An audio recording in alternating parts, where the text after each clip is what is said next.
عليكم ورحمة الله تعالى وبركاته।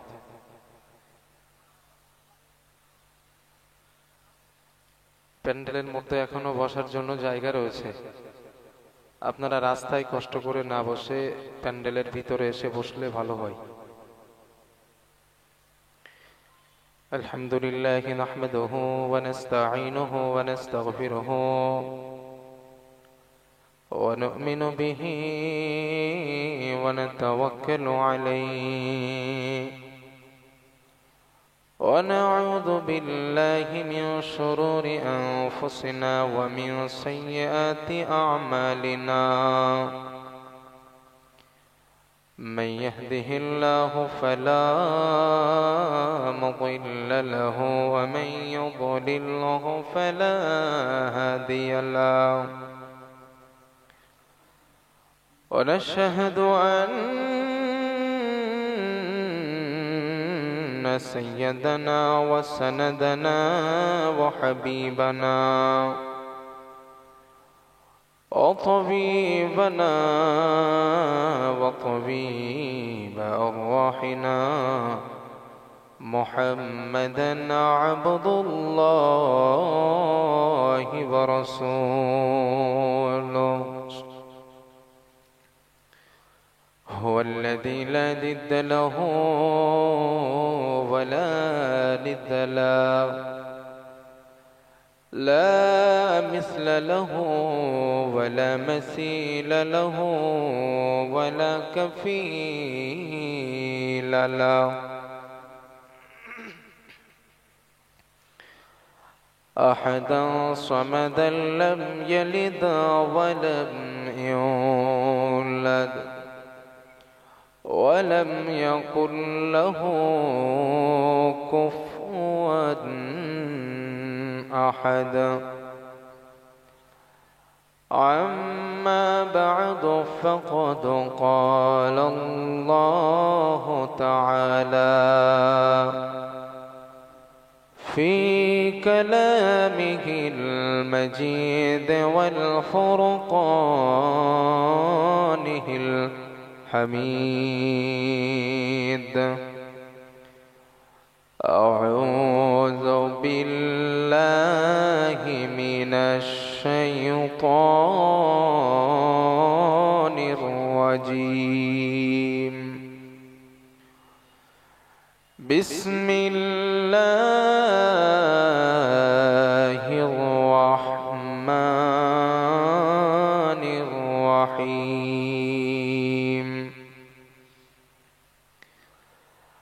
الذين يتلون كتاب الله وأقاموا الصلاة وأنفقوا مما رزقناهم سرا وعلانية يرجون تجارة لن تبور ليوفيهم أجورهم ويزيدهم من فضله وقال تعالى في موضع آخر أعوذ بالله من الشيطان الرجيم إن هذا القرآن يهدي للتي هي أقوم ويبشر المؤمنين الذين يعملون الصالحات وقال تعالى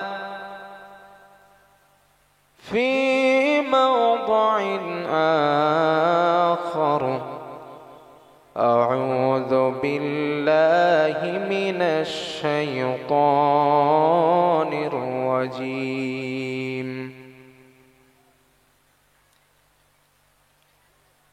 إنا أرسلناك أرسلناك شاهدا ومبشرا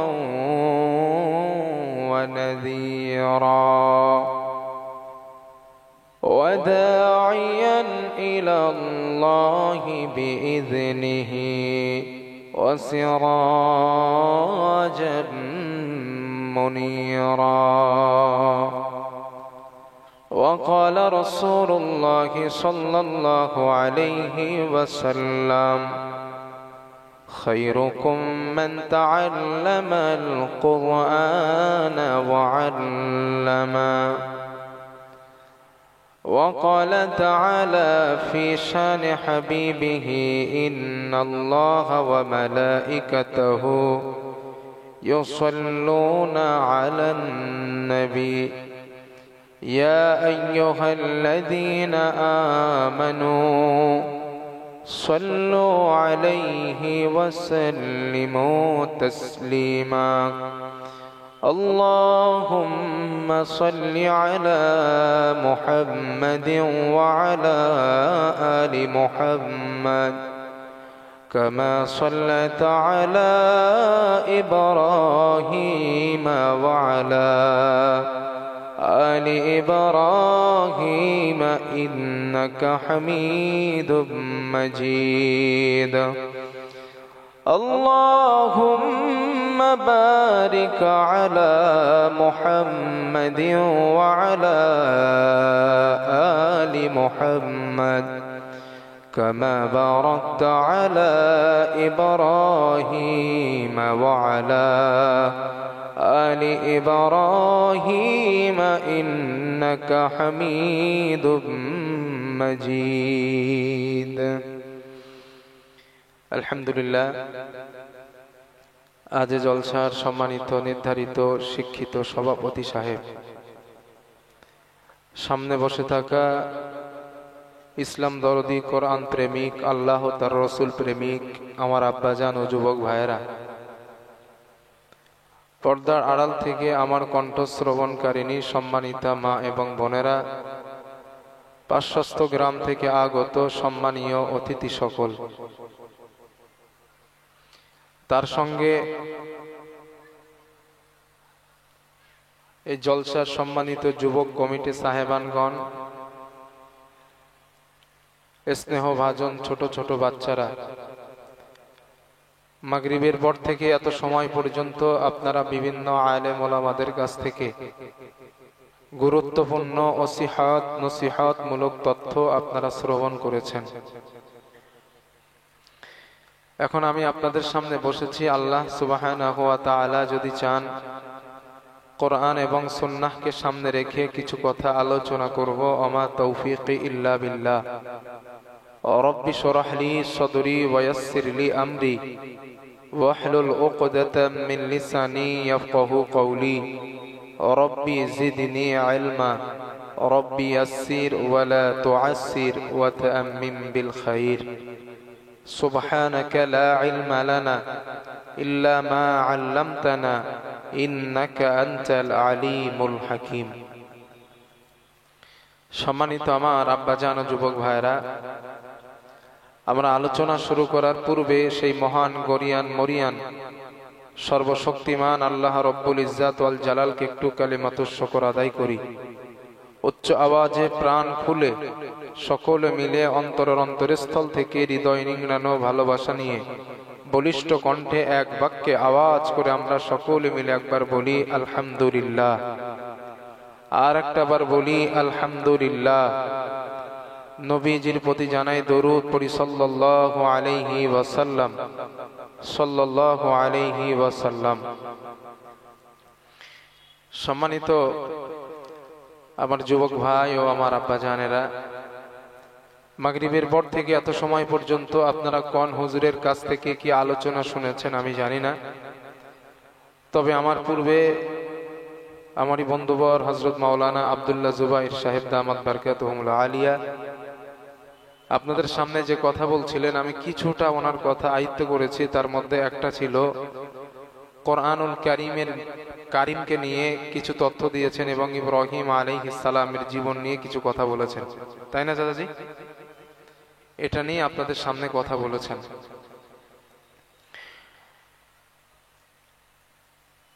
তো যাই বা হোক, আমি তার শরীর অসুস্থ থাকার কারণে কথাগুলো সে আনকমপ্লিট রেখেছে। তো আমিও চাইছি তার এই কথা থেকে কিছু কথা আমি ধরে তার হকটা পূরণ করার জন্য। কারণ আমরা এটা ভালো করেই জানি, আমরা এই মাহফিলে যত মানুষ বসা, আমরা সকলেই ইমানদার, আমরা সকলেই মুসলমান। তাই তো জাজি সব মুসলমান তো নাকি? সবাই আমরা মুসলমান মানুষ, মুসলমান ইমানদার। আমরা পরকালকে বিশ্বাস করি, আমরা আখিরাতকে বিশ্বাস করি। তো আল্লাহ সুবহানাহু ওয়া তাআলা শুধু মুসলমানদের জন্য না, গোটা পৃথিবীর মানুষ মানব মণ্ডলীকে অশান্তি থেকে শান্তিময় একটা জীবন উপহার দেওয়ার জন্য, অন্ধকার থেকে আলোর রাস্তা নামীয় একটা পথ দেখানোর জন্য, তার জীবনকে উন্নত করার জন্য, তার ব্যক্তিগত জীবন, পারিবারিক জীবন, অর্থনৈতিক জীবন, আন্তর্জাতিক জীবন এবং সামাজিক জীবন এবং রাষ্ট্রীয় জীবন, এই জীবনগুলো সুষ্ঠুভাবে পরিচালনা করার জন্য আল্লাহ সুবহানাহু ওয়া তাআলা আসমান থেকে একটা কিতাব, গাইড বুক আমাদের কাছে দিয়েছেন। ওই গাইড বুকটার নাম কি হতে পারে? একটু জোরে বলেন। কোরআন। তো আল্লাহ তাআলা ওই গাইড বুকটা আমাদের কাছে দিলেন যাতে করে আমরা পৃথিবীতে শান্তি প্রতিষ্ঠা করতে পারি, যাতে করে আমরা পৃথিবীতে শান্তির উপরে প্রতিষ্ঠিত হতে পারি, আমরা আল্লাহর দেখানো রাস্তার উপরে চলতে পারি এবং জান্নাত, আমরা আমাদের ডেস্টিনেশন যেন জান্নাত হয়, এই ব্যাপারে আল্লাহ তাআলা এই দিক নির্দেশনা দেওয়ার জন্য আল্লাহ সুবহানাহু ওয়া তাআলা কোরআন নামীয় কিতাবটা নাজিল করেছেন। আল্লাহ কোরআনের একটা জায়গায় বলেছেন, লিতুখরিজান নাসা মিনাল যুলুমাতি ইলান নূর। আমি আল্লাহ তাআলা তোমাদেরকে অন্ধকার থেকে বার করে আলোর রাস্তা দেখানোর জন্য কোরআন নামীয় কিতাবটা নাজিল করেছি। আর একটা জায়গায় আছে, ওয়া আলাল্লাহি কাসদুস সাবিল ওয়া মিনহা জাইর ওয়ালাউ শাআ লাহাদাকুম আজমাইন। আল্লাহ তাআলা বলেন, এই দুনিয়ায় রয়েছে অসংখ্য বাঁকা বাঁকা পথ, এই বৃক্ষ পথের মধ্যে একটা আছে সোজা পথ, আর সেই সোজা পথটা বলে দেওয়ার দায়িত্ব আমি আল্লাহ, আমি আমার নিজেরই। সুবহানাল্লাহ। আর আল্লাহ এই সোজা পথটা বলে দিয়েছেন দুইটা জিনিসের মাধ্যমে। একটা হলো ওয়ালাকাদ বাআসনা ফি কুল্লি উম্মাতির রাসূল, প্রত্যেক কওমের জন্য, জাতির জন্য আল্লাহ একজন করে মেসেঞ্জার, নবী, রাসূল পাঠিয়েছেন। আর এই রাসূলদের কাছে আসমান থেকে ধর্মগ্রন্থ নাজিল করেছেন, যেটা আমাদের নবীর উপরে কোরআন নাজিল হয়েছে। তাহলে আমাদেরকে ওই সঠিক রাস্তার উপরে পদর্পিত করার জন্য আল্লাহ দুইটা জিনিস দিলেন। এক নাম্বার হলো কোরআন, দুই নাম্বার হলো রাসূল বা নবী।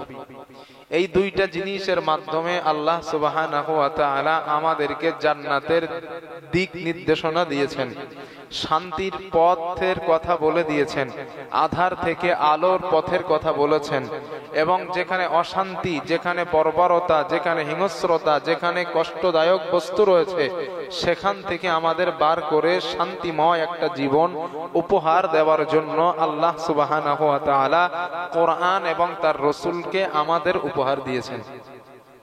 ঠিক তো নাকি? একটু হ্যাঁ কি না বলেন। তাহলে এক নাম্বার কাজ হলো কি? আমাদেরকে দেওয়া হয়েছে কোরআন।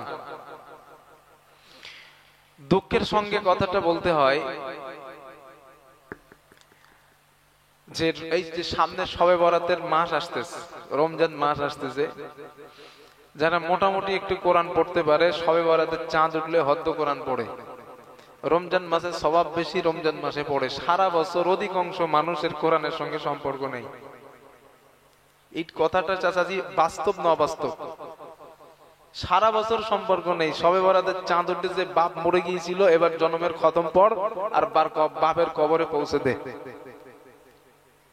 আপনাদের বিবেক থেকে আমাকে একটা কথা বলেন, আমি ফতোয়া দেওয়ার জন্য আসেনি, আমি হারাম হালাল বেদাত, এটা বেদাত ওইটা বেদাত এই ফতোয়া দেওয়ার জন্য আসেনি। আপনার বিবেকের কাছে একটা কোশ্চেন করছি, আপনারা আমাকে বলেন আল্লাহ কোরআন নাজিল করেছেন জীবিত মানুষের জন্য না মৃত মানুষের জন্য? জোরে বলেন একটু। তো জীবিত মানুষের জন্য যদি আল্লাহ কোরআন নাজিল করে, বাপ মরে গেছে, বাপের পাশে বসে জনমের কোরআন পড়ে লাভ কি হবে আমার একটু বলেন তো? আরে আল্লাহ তো দিয়েছেন আপনার বাপ জীবিত অবস্থায় থাকা, জীবিত অবস্থায় থাকতে তার জন্য আল্লাহ কোরআন দিয়েছেন। তো সারা জীবন কোরআন পড়েনি, মরার পরে তার পাশে বসে জনমের কোরআন পড়তেছেন, কি লাভ হবে? হ্যাঁ, কোনটা হারাম কোনটা বেদাত এটা বলার জন্য আমি আবারও বলছি আমি আসি নাই, তবে বিবেকের কাছে বলছি আল্লাহ কোরআন দিয়েছেন জীবিত মানুষের জন্য, আর আমরা পড়ি কি বাপ মরে গেলে। না, এইগুলা বাদ দেন। যদি এইগুলা সমাজে প্রতিষ্ঠিত থাকে, চালু থাকে, এগুলো ছেড়ে দেন। আল্লাহ মৃত ব্যক্তির জন্য কোরআন দেন নাই, আল্লাহ কোরআন দিয়েছেন জীবিত মানুষের জন্য। কোরআন পড়েন, রাস্তা পাবেন। কোরআন পড়েন, জ্ঞান পাবেন। কোরআন পড়েন, রবকে পাবেন। কোরআন পড়েন, সম্মান পাবেন। কোরআন পড়েন, পৃথিবীতে ইজ্জত পাবেন। কোরআন পড়েন, সম্মানিত হবেন। আমার কথা বিশ্বাস না হইলে লিখে রাখতে পারেন। কোরআন পড়বেন, ইজ্জত বেড়ে যাবে। কোরআন পড়বেন, অর্থের মালিক হয়ে যাবেন। কোরআন পড়বেন, রবের দয়া পাবেন। কোরআন পড়বেন, রবের রহমত পাবেন। কোরআন পড়বেন, রবের ইজাজত পাবেন। কোরআন পড়বেন, আল্লাহ পাকের নেয়ামত পাবেন। হ্যাঁ, কোরআন এমন কিছু। আজ গোটা পৃথিবীতে মুসলিম মার খাচ্ছে। দেখেন আপনারা নিউজ তো দেখেন, পত্রিকাগুলো পড়েন। গোটা পৃথিবীতে মুসলিম যেখানে নির্যাতিত সেখানে, মুসলিম যেখানে অপমানিত সেখানে, মুসলিম যেখানে অত্যাচারের এক্সট্রিমার রোল চলছে সেখানে, মুসলিম যেখানে অবহেলিত সেখানে, মুসলিম যেখানে পদদলিত সেখানে। ঠিক বলছি না ভুল বলছি? একটু জোরে বলেন। কেন কেন কেন আমরা কেন মার খাবো? আল্লাহ তো কোরআনে বলেছেন তোমরা খায়রা উমাম, তোমরা জাতি সমূহের শ্রেষ্ঠ। আল্লাহ আমাদেরকে জাতি সমূহের শ্রেষ্ঠ বলেছেন। আল্লাহ মুসলিম কমিউনিটিকে, ইমানদার কমিউনিটিকে আল্লাহ জাতি সমূহের শ্রেষ্ঠ বলেছেন। এর পরেও আল্লাহ শ্রেষ্ঠ বলার পরেও মুসলিম যেখানে নির্যাতন সেখানে। কারণ কি? কারণ অনেকগুলা কারণের মধ্যে একটা প্রধান কারণ, সেটা হলো ধর্মীয় শিক্ষার অভাব। হ্যাঁ, এটাই সত্য। আপনারা ঠিক বললেও ঠিক, না বললেও ঠিক। হ্যাঁ, এটাই সত্য। আপনি তাকিয়ে দেখেন, যেই ছেলেটা আপনার গ্রামে টেন্ডারবাজি করে, মোস্তান, ওই মুসলমান ছেলেটার ব্যাপারে খবর নিয়ে দেখেন, কোরআনের 1% এলেম ওর মধ্যে নেই। যেই ছেলেটা রাস্তায় দাঁড়িয়ে মদের বোতল হাতে নিয়ে মদ খায়, ওর ব্যাপারে খবর নিয়ে দেখেন, ইসলাম সম্পর্কে সে 1%ও জানে না। যেই ছেলেটা লোকের মেয়ে নিয়ে পালায়, যেই ছেলেটা ডাকাতি করে, যেই ছেলেটা হারামখোর, যেই ছেলেটা সুদের বিজনেসের সঙ্গে সম্পর্ক আছে, ওর ব্যাপারে খবর নিয়ে দেখেন, উজুর ফরজ কয়টা ওটাও জানে না, গোসলের ফরজ কয়টা ওটাও জানে না। খবর নিয়ে দেখেন। তো মুসলিম মার খাচ্ছে কেন? এরা চরিত্র হারিয়ে ফেলেছে। মুসলিম মার খাচ্ছে কেন? আখলাক হারিয়ে ফেলেছে। মুসলিম মার খাচ্ছে কেন? চরিত্রের উপরে প্রতিষ্ঠিত নেই। রসুলের দেখানো আখলাক, রসুলের দেখানো চরিত্রের উপরে আজ মুসলিম কমিউনিটি প্রতিষ্ঠিত না থাকার কারণে আজ মুসলিমের কপালে এই অমানিসা, এই গেলানি, ওই অপমান, এই অপদস্থ মুসলমানের কপালে আজ নেমে এসেছে। আল্লাহর হাবিব তো দিন প্রতিষ্ঠা করেছিলেন, নবীজি ইসলাম প্রতিষ্ঠা করেছিলেন। ইসলামের পতাকা দাবদাব করে উড়েছিল, তরবারির জোরে নয়। বিশ্বাস করেন চাচাজি, তরবারির জোরে ইসলাম প্রতিষ্ঠা নবী করে নাই। নবীজি ইসলাম প্রতিষ্ঠা করেছেন তার উদারতা দিয়ে, তার ভালোবাসা দিয়ে, তার মহাব্বত এবং মহাত্ম দিয়ে রসুল ইসলামকে প্রতিষ্ঠা করেছেন। এমনি আল্লাহ বলছিলেন, ফাবিমা রাহমাতিন মিনাল্লাহি লিনতা লাহুম, ও নবী আমি আপনার হৃদয়টারে শক্ত বানাই নাই, নরম বানিয়েছি। এজন্যই তো নবীর কাছে মানুষের আসলে সিমেন্টেড হয়ে যায়, কেউ দূরে সরে যায় না। বুঝতে পারছেন? রসুল তার ভালোবাসা, তার উদারতা দিয়ে মানুষকে নিজের কাছে ডেকেছেন। আর আমাদের মধ্যে এখন হিংস্রতার ভাবটা বেশি পাওয়া যায়। কর্কশ মেজাজ, হিংস্রতার ভাব, মনের মধ্যে দয়া নাই, মায়া নাই, ভালোবাসা নাই, প্রেম প্রীতি নাই, সবসময় একটা রাগ একটা ভাব। ঠিক কিনা চাচি বলেন? আমরা যখন আমাদের প্রতি, আমাদের আখলাক, আমাদের চরিত্রকে আমরা বিনষ্ট করতে শিখেছি, তখন থেকে আমাদের কপালে এই মুসিবত নেমে আসছে। আর এইগুলো হবার পিছনে কারণ কি? ধর্মীয় শিক্ষার অভাব। আমি হাত তুলতে বলছি না আপনাদের, যদি হাত তুলতে বলি আমি, কোরআন পড়তে পারেন কতজন? হাত বেশি উঠবে না কম উঠবে? আমি তুলতে বলছি না, ইজ্জতের ব্যাপার, তোলার দরকারও নাই, তবে কম উঠবে না বেশি উঠবে? চাচি দেখছেন কম উঠবে কেন? আপনি তো বাংলা ভালোই পড়তে পারেন, ইনকাম কিভাবে করতে হয় এটা তো ভালোই বোঝেন, মানুষটা কিভাবে ফাঁকি দিতে হয় তাও তো আমরা মোটামুটি বুঝি। এটাও আল্লাহর কোরআনটা পড়তে পারি না, এটা মুসলমানের জন্য একটা লজ্জার ব্যাপার। হ্যাঁ, আমার কথাগুলো শুনতে খারাপ লাগবে, হুজুর এইসব গুলো বলেন কেন আপনি? হ্যাঁ, এটাই সত্য, ঠিক বললেও ঠিক, না বললেও ঠিক, এটাই। লজ্জা লাগা উচিত যে আমি মুসলমান ঘরে জন্ম নিয়েও আল্লাহর কোরআনটা শিখলাম না।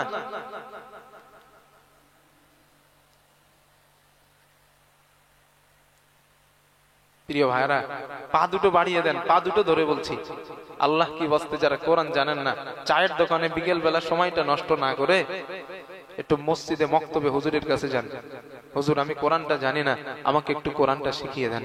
কোরআনের এলেম নিজের সিনায় লালন করেন, কোরআনের এলেম নিজের সিনায় ধারণ করেন, এছাড়া বিকল্প কোনো রাস্তা নেই। শিখতেই হবে কোরআন। রাগ করতেছেন মনে হয় না? আমি হাদিসগুলা বলি, আপনি নিজে একা একা মাথায় সাজান যে জীবনে কতগুলা ভুল আমরা করেছি। আজ কোরআন না শেখার কারণে মুসলিম কমিউনিটির কপালে দুর্ভোগ নেমে এসেছে। কোরআনের ইসলামের জ্ঞান অর্জন না করার কারণে আজ মুসলমানের কপালে দুর্দশা নেমে আসছে। রাসূলুল্লাহ সাল্লাল্লাহু আলাইহি ওয়াসাল্লাম কোরআন সম্পর্কে, কোরআন শেখা সম্পর্কে কত কথা তিনি বলে গিয়েছেন 1400 বছর আগে। তথ্য নাম্বার 1, আপনারা যদি নিয়মিত কোরআন শেখেন, কোরআন তেলাওয়াত করেন, কোরআন পড়েন, আল্লাহ তাআলা প্রতিনিয়ত আপনার প্রতি দয়া, করুণা, রহমত আল্লাহ নাজিল করে দেবেন। সুবহানাল্লাহ। আল্লাহ রাব্বুল আলামিন বলেন, আল্লাযীনা ইয়াতলুনা কিতাবাল্লাহি ওয়া আকামুস সালাতা ওয়া আনফাকু মিম্মা রাযাকনাহুম সিররাও ওয়া আলানিয়া ইয়ারজুনা তিজারাতান লা তাবুর। হতে পারে না যেই মানুষটা দুনিয়ার জমিন আল্লাহ নিয়ামত পেয়ে গেল, ওই মানুষটার থেকে সাকসেস ব্যবসায়ী দুনিয়ায় আর কেউ হতে পারে না। কোরআন পড়বেন ইনশাআল্লাহ, না পড়া যাবে তো ইনশাআল্লাহ, না? হাদিস নাম্বার 2, আপনি যদি কোরআন তেলাওয়াত করেন আপনার লাভ, আপনার ফায়দা, ফজিলত। নাম্বার 2, ক্বালা রাসূলুল্লাহ সাল্লাল্লাহু আলাইহি ওয়াসাল্লাম, রাসূলুল্লাহ সাল্লাল্লাহু আলাইহি ওয়াসাল্লামের বর্ণনা, আল্লাহর নবী বলেন, ইন্না লিল্লাহি আহলিনা মিনান নাস। আল্লাহ নবী বলেন, আমার উম্মত, মানুষের মধ্যে এমন কিছু মানুষ আছে যারা আল্লাহর পরিবার। সাহাবারা জিজ্ঞাসা করলেন, মান হুম ইয়া রাসূলুল্লাহ, ও আল্লাহর নবী আপনি বলুন আল্লাহর পরিবার কারা, আল্লাহর আস্থাভাজন কারা? আল্লাহর নবী জবাব দিলেন, ও আমার সাহাবারা শোনো, আহলুল কোরআন হুম আহলুল্লাহ ওয়া খাসাতুহু। আল্লাহর পরিবার হলো তারা দুনিয়ায় কোরআনুল কারীম তেলাওয়াত করে যারা। আল্লাহর পরিবার, চিন্তা করেন। আমাদের পশ্চিম বাংলার মুখ্যমন্ত্রীর নাম মমতা ব্যানার্জি না চাচাজি? ওনার একজন ভাইপো আছে অভিষেক ব্যানার্জি। এখন ধরে নেন অভিষেক ব্যানার্জি আপনাদের গ্রামে ঘুরতে আসছে, এমনি বন্ধু টন্ধু আছে আপনাদের গ্রামে, একটু ঘোরার জন্য এসেছে। গ্রামের যুবক ছেলেগুলো, ওই অভিষেক ব্যানার্জি আছে, চল একটু দেখে আসি। পার্টি যে যা করেন ওটা আলাদা জিনিস, কিন্তু মুখ্যমন্ত্রীর রাস্তা ভাজন একটু দেখা করতে দেখতে তো মনই চাই। শুধু তাই না, ওনার সঙ্গে প্রশাসন থাকবে না? জি, কেন থাকে বলেন দিন? মুখ্যমন্ত্রীর আস্থা ভাজন তাই। যদি দুনিয়ার মাত্র কয়েকটা মানুষের মুখ্যমন্ত্রী হবার কারণে তার দাম মুখ্যমন্ত্রীর আস্থাভাজন হবার কারণে তার দাম এত বাড়ে, আল্লাহর পরিবারের সদস্য আল্লাহর আস্থাভাজন হবার কারণে তার ইজ্জত বাড়বে না। আর এই ইজ্জত বাড়বে কখন? যখন আপনি কোরআন পড়বেন। কথা বোঝাইতে পারছি ইনশাআল্লাহ না? আমার কথাগুলো খুব মন দিয়ে শোনেন চাচাজি, খুব মন দিয়ে শোনেন। এরপরে আপনি সিদ্ধান্ত নেবেন আপনি কোরআন শিখবেন না শিখবেন না। আগে আমার বক্তব্যটা শুনে নেন। আমি আপনার কাছে লাঠি, ইন্নামা আনতা মুযাক্কির লাস্তা আলাইহিম বিমুসাইতির, আমি উপদেশক, আমি প্রচারক, আমি লাঠি চার্জ করার জন্য আসি নাই। আমি বলে যাচ্ছি, বলার পরে যদি মন চাই যে না হুজুর যেই কথা বলছে তো ঠিকই আছে, আমার তো পড়া উচিত ছিল, সিদ্ধান্ত আপনি নেবেন। আগে আমার আলোচনাটা শোনেন মন দিয়ে। তাহলে হাদিস কয়টা বলেছি? তথ্য দুটো দিয়েছি, হাদিস একটা বলেছি। হাদিস নাম্বার 3, তথ্য নাম্বার 3। আপনি যদি কোরআন পড়েন আল্লাহ তাআলা আপনার সম্মান, আপনার ইজ্জত আল্লাহ বাড়িয়ে দেবেন। আপনি জিরো আছেন, কোরআন পড়ার কারণে আল্লাহ আপনার হিরো বানাবেন। হুজুর একটা দলিল দেন। আল্লাহর নবীর সাহাবা আমিরুল মুমিনিন হযরত ওমর রাদিয়াল্লাহু তাআলা আনহু নাফি ইবনে আব্দুল্লাহ নামে এক ব্যক্তিকে মক্কার গভর্নর বানালেন। হযরতে নাফি এবং ওমর রাদিয়াল্লাহু তাআলা আনহুর সঙ্গে একটা জায়গায় সাক্ষাৎ হয়ে গেল। হাদিসের মধ্যে আসছে লাকিয়াহু ওমর বিউসফান। উসফান একটা এলাকার নাম, একটা জায়গার নাম। উসফান নামক এলাকায় নাফি এবং ওমর রাদিয়াল্লাহু তাআলা আনহুর সঙ্গে সাক্ষাৎ হয়ে যায়। হযরতে ওমর রাদিয়াল্লাহু তাআলা আনহু জিজ্ঞেস করলেন নাফি, মান ইস্তাখলাফতা আলা আহলিল ওয়াদি। ও নাফি, মক্কার আশেপাশের গ্রাম অঞ্চলের শাসক তোমরা কাকে বানিয়েছো? হযরতে নাফি জবাব দিলেন, আমিরুল মুমিনিন ইবনে আফসা, আমরা ইবনে আফসাকে মক্কার আশেপাশের গ্রাম অঞ্চলের শাসক বানালাম। হযরতে ওমর জিজ্ঞেস করলেন, নাফি মান ইবনু আফসা? আমি ওমর ইবনে আফসাকে চিনি না, আমি তার পরিচয় জানি না, তার সম্পর্কে তুমি আমাকে পরিচয়টা শোনাও। হযরতে ওমর নাফি জবাব দিলেন, আমিরুল মুমিনিন তার পরিচয় হলো হুয়া রাজুলুম মিন মাওয়ালিনা, সে হলো আমাদের একজন মুক্তকৃত গোলাম, সে ছিল আমাদের ঘরের গোলাম, আমরা তাকে আজাদ করে দিয়েছি। আজাদ করে দেওয়ার পর আমরাই তাকে মক্কার আশেপাশের গ্রাম অঞ্চলের শাসক বানালাম। এই কথাটা শোনার পর হযরত ওমর রেগে গেছে। আর রেগে যাওয়াই তো স্বাভাবিক, কারণ গোলাম শাসক। আপনাদের গ্রামে যদি কোনো মদখোর, কোনো পাগল ভোটে দাঁড়ায়, তারে কি ভোট দিবেন? কথা বলেন। আমি তো দিব না, কারণ আমরা ভোট দেব তাকে যেই মানুষটা জ্ঞানী, যেই মানুষটা বিচক্ষণ, যেই মানুষটা সৎ, ঠিক কিনা? হযরত ওমর রেগে গেলেন আর বললেন, নাফি তোমরা শাসক বানানোর জন্য একজন ভালো বুদ্ধিজীবী, ভালো জ্ঞানী মানুষকে তোমরা পেলে না, একজন সাধারণ গোলামকে তোমরা কেমন ভাবে শাসক বানালে? হযরতে নাফি জবাব দিলেন, আমিরুল মুমিনিন ওই গোলামটা কোনো সাধারণ গোলাম না, ওই গোলামটার মধ্যে এমন 3টা ভালো কোয়ালিটি রয়েছে, এমন 3টা ভালো গুণ রয়েছে, যেই গুণগুলা থাকার কারণে আমরা তাকে শাসক বানাতে বাধ্য হয়ে গেলাম। কয়টা? 3টা। হযরতে ওমর বললেন, নাফি ওই গুণ 3টা তোমরা আমাকে শোনাও।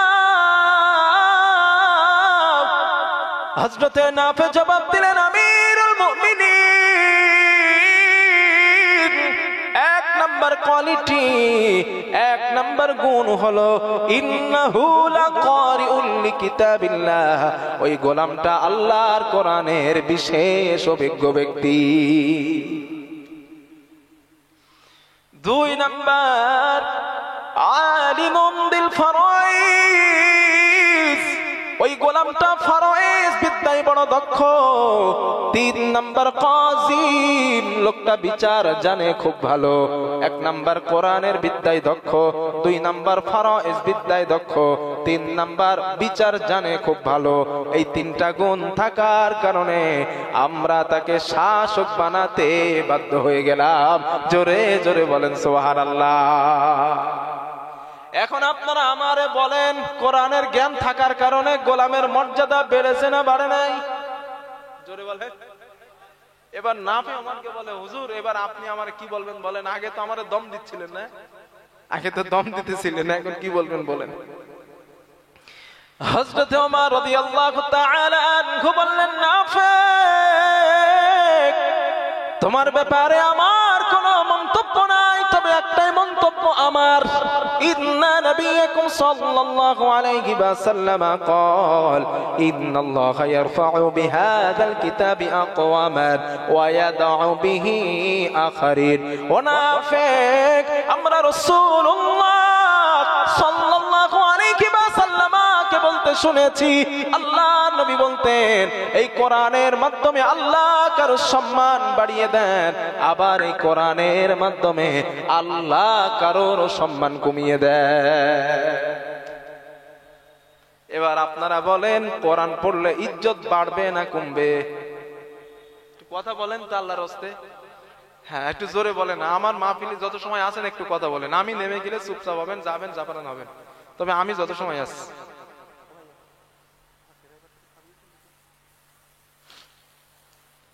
তাহলে কোরআন পড়লে ইজ্জত বাড়বে না কমবে? আপনি কোরআন বিশ্বাস করেন, নবীজির কথা বিশ্বাস করেন, কোরআন সিনায় লালন করেন, কোরআন পড়েন, আল্লাহ আপনার জিরো থেকে হিরো বানাবেন।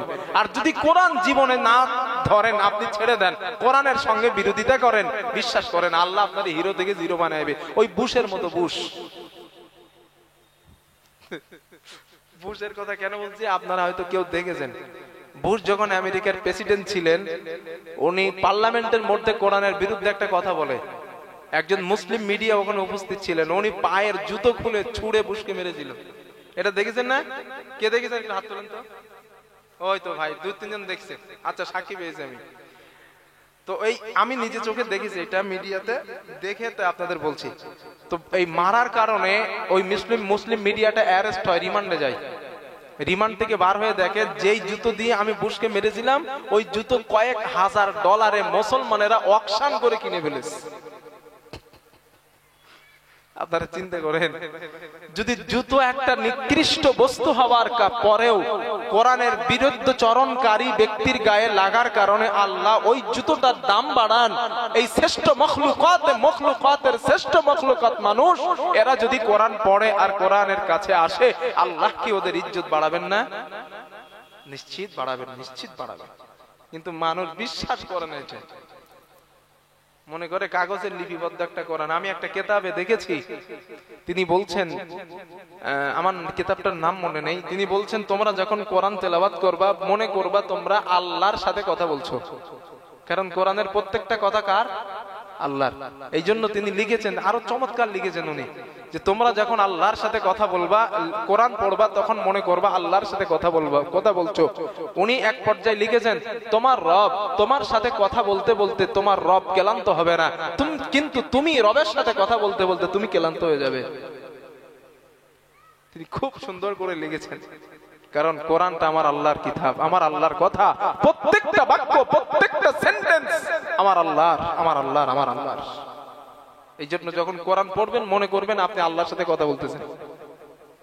কথা বুঝতেছেন না? ইনশাআল্লাহ আল্লাহ বোঝার তৌফিক দেন, বলেন আমিন। হাদিস নাম্বার 4, কোরআন তেলাওয়াত যদি করেন আপনার লাভ কি হবে?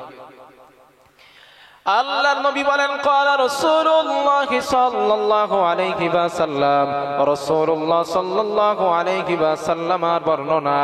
আল্লাহর নবী বলেন, ইকরাআল কুরআন ফাইন্নাহু ইয়াতি ইয়াউমাল কিয়ামাতি শাফিআন লিআসহাবিহি। আল্লাহর নবী বলেন, আমার উম্মত তোমরা কোরআন পড়ো, বেশি বেশি করে তোমরা কোরআন পড়ো।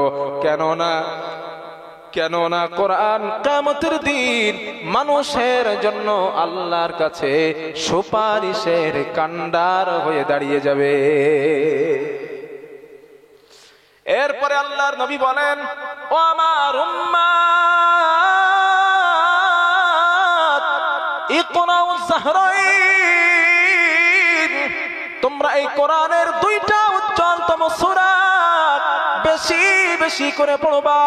আল্লাহ নবী সাহাবারা বলেন, ইয়া রাসূলুল্লাহ, কোন দুইটা সূরা আমরা বেশি বেশি করে পড়ব? আল্লাহর নবী বলেন, সূরাতুল বাকারা বা সূরাতুল আলে ইমরান। আল্লাহর নবী বলেন, এক নাম্বার সূরা বাকারা, দুই নাম্বার সূরা আলে ইমরান। আল্লাহর নবী বলেন, আমার উম্মত ও আমার সাহাবারা, এই দুইটা সূরা তোমরা বেশি বেশি করে তেলাওয়াত করবা। আল্লাহর নবী বলেন, কেন করবা জানো? ফাইন্নাহুমা ইয়াতিয়ানি ইয়াউমাল কিয়ামাহ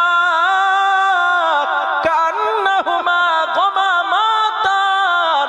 আল্লাহ নবী বলেন, আমার উম্মত, এই দুইটা সূরা হাসরের ময়দানে ওই বান্দার পাশে উঠতে থাকা দুইটা মেঘের খণ্ড অথবা দুইটা ছায়া হয়ে বান্দার পাশে আল্লাহর সামনে দাঁড়িয়ে যাবে। আর জোরে বলেন, নবীজি বলেন, আও ফিরকানিন মিন তাইরিন সাফা, অথবা উঠতে থাকা দুইটা পাখির ঝাঁক হয়ে ওই বান্দার পাশে দাঁড়াবে। আল্লাহ নবী বলেন, ওই বান্দার পক্ষে আল্লাহর সঙ্গে তর্ক করা শুরু করবে। আল্লাহ নবী বলেন, আমার উম্মত, এই দুইটা সূরা আল্লাহর কাছে তর্ক করতে করতে এক পর্যায়ে ওই বান্দাটাকে আল্লাহর দয়ার জান্নাতে নিয়ে যাবে। পড়বেন না কোরআন ইনশাআল্লাহ? পড়বেন তো ইনশাআল্লাহ না? সূরা বাকারা আর সূরা আলে ইমরান, সূরা ফাতিহার পরের সূরা বাকারা, এর পরেরটা হলো আলে ইমরান। এইটা বেশি বেশি করে পড়বেন। আর সূরা বাকারাটা আরেকটা আমল আছে, আরেকটা আমল আছে। অনেকের বাড়িতে জেনের সমস্যা আছে না চাচাজি? হ্যাঁ, আছে না? এই যাদের বাড়িতে জেনের সমস্যা আছে, তাও তাবিজ টাবিজ করতে যাওয়ার দরকার নাই। একটা আমল শেখেন, নবী শিখিয়েছেন। এই আমলটা যদি করতে পারেন, আপনার বাড়িতে ইনশাআল্লাহ আল্লাহ জিন থেকে মাহফুজ রেখে দেবেন। আল্লাহর নবী বলেন, ক্বালা রাসূলুল্লাহ সাল্লাল্লাহু আলাইহি ওয়াসাল্লাম, রাসূলুল্লাহ সাল্লাল্লাহু আলাইহি ওয়াসাল্লামের বর্ণনা। আল্লাহর নবী বলেন, লা তাজআলু বুয়ুতাকুম মাকাবির। আল্লাহ নবী বলেন, আমার উম্মত, তোমরা তোমাদের ঘরটাকে, বাড়িটাকে কবর বানাবা না। কি বানাবা না? কবর, কবর, কবর। আল্লাহ নবী বলেন, কবর বানাবা না। ফাইন্নাশ শাইতানা ইয়াফিরু মিনাল বাইতিল্লাযী তাকরাউ ফীহি সূরাতুল বাকারা।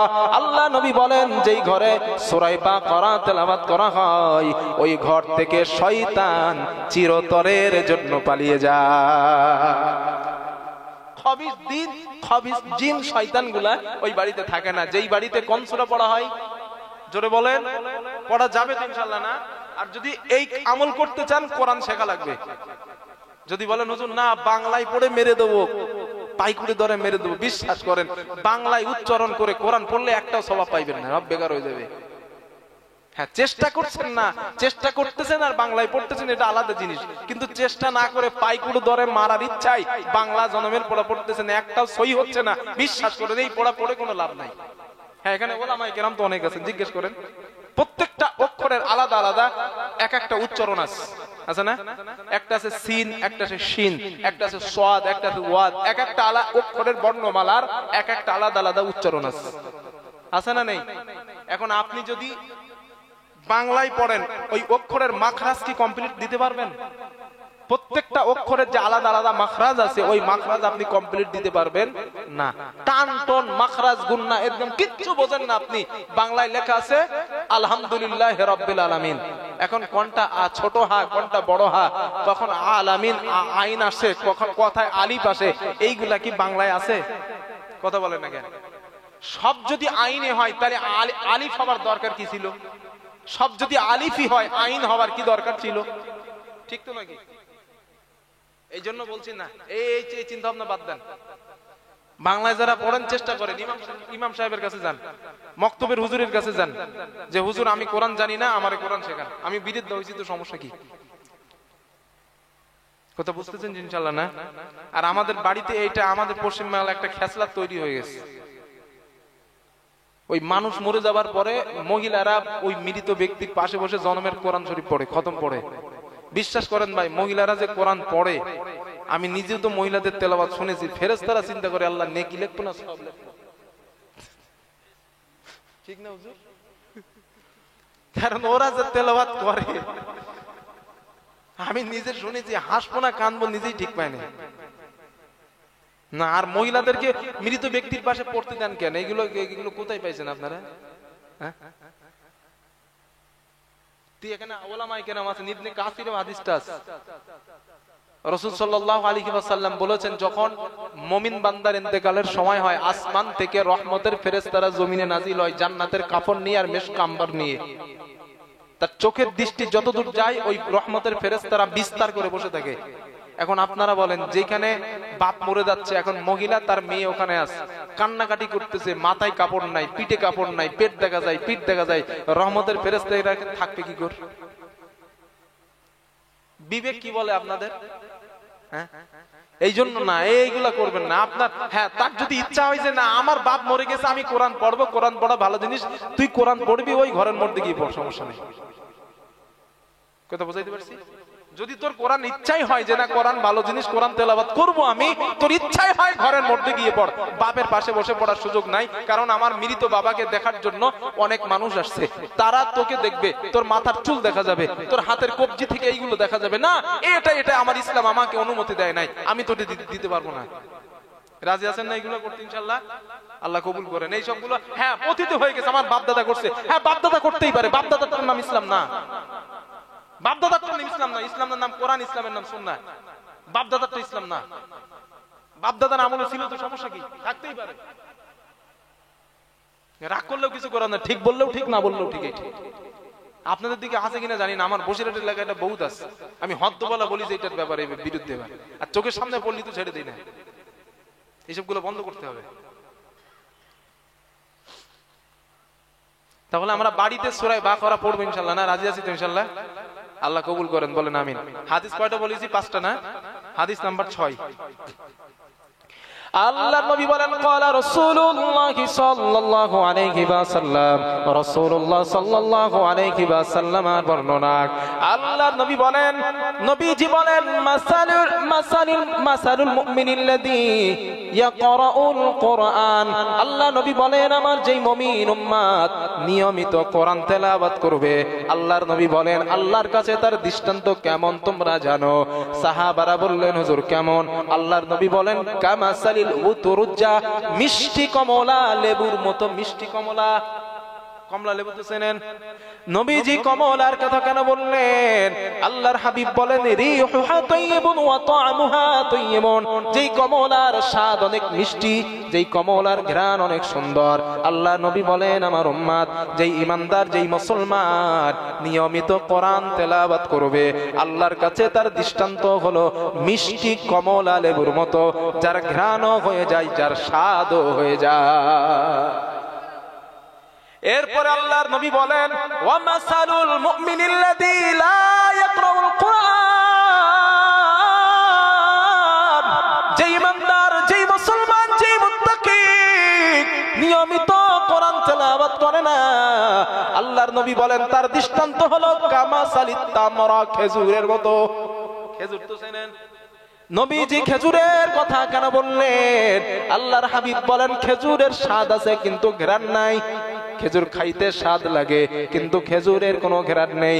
আল্লাহর নবী বলেন, আমার উম্মত ঈমান থাকার কারণে ওই ব্যক্তিটার আল্লাহর কাছে স্বাদ আছে, কোরআন না পড়ার কারণে ওই ব্যক্তিটার আল্লাহর কাছে কোনো ঘ্রাণ নাই। আল্লাহ যেন আমাদের মিষ্টি কমলা লেবুর মতো ঈমানদার আবার তৌফিক দেন, বলেন আমিন। আরো জোরে বলেন আমিন। হাদিস নাম্বার 8, আল্লাহ নবী বলেন, ক্বালা রাসূলুল্লাহ সাল্লাল্লাহু আলাইহি ওয়াসাল্লাম, রাসূলুল্লাহ সাল্লাল্লাহু আলাইহি ওয়াসাল্লামের বর্ণনা। আল্লাহর নবী বলেন,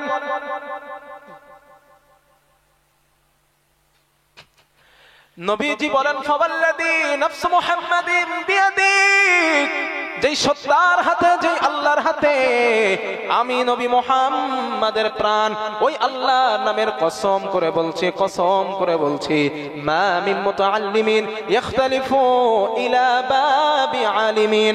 আল্লাহর নবী বলেন এমন কোন তালিবুল ইলম নাই, এমন কোন কোরআনের ছাত্র নাই, এমন কোন ব্যক্তি নাই কোরআন শেখার জন্য মক্তবের হুজুরের কাছে চলে যায়, হুজুর আমি কোরআন জানি না, হুজুর আমি কোরআন পড়তে পারি না, আল্লাহর রাস্তে আপনি আমাকে কোরআনটা শিখিয়ে দেন।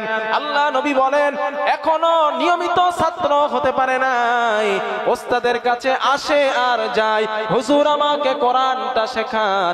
আল্লাহ নবী বলেন ইল্লা কাতাবাল্লাহু লাহু বিকুল্লি কদামিন ইবাদাতা সানাতিন। নবীজি বলেন একটা মানুষ একটা দিন নয়, দুইটা দিন নয়, তিনটা দিন নয়, একটা না 365টা দিন সারা রাত নফল নামাজ পড়লো, সারা দিন নফল রোজা করলো, আল্লাহ নবী বলেন ওই মানুষটার আমলনামায় যতটা সওয়াব হয়, যেই মানুষটা কোরআন শিখতে যায় ওই মানুষটার প্রতিটা কদমের বিনিময় আমার আল্লাহ এক এক বছরের নফল ইবাদতের সওয়াব লিখে দেয়। কতটা? এক বছর, এক বছর।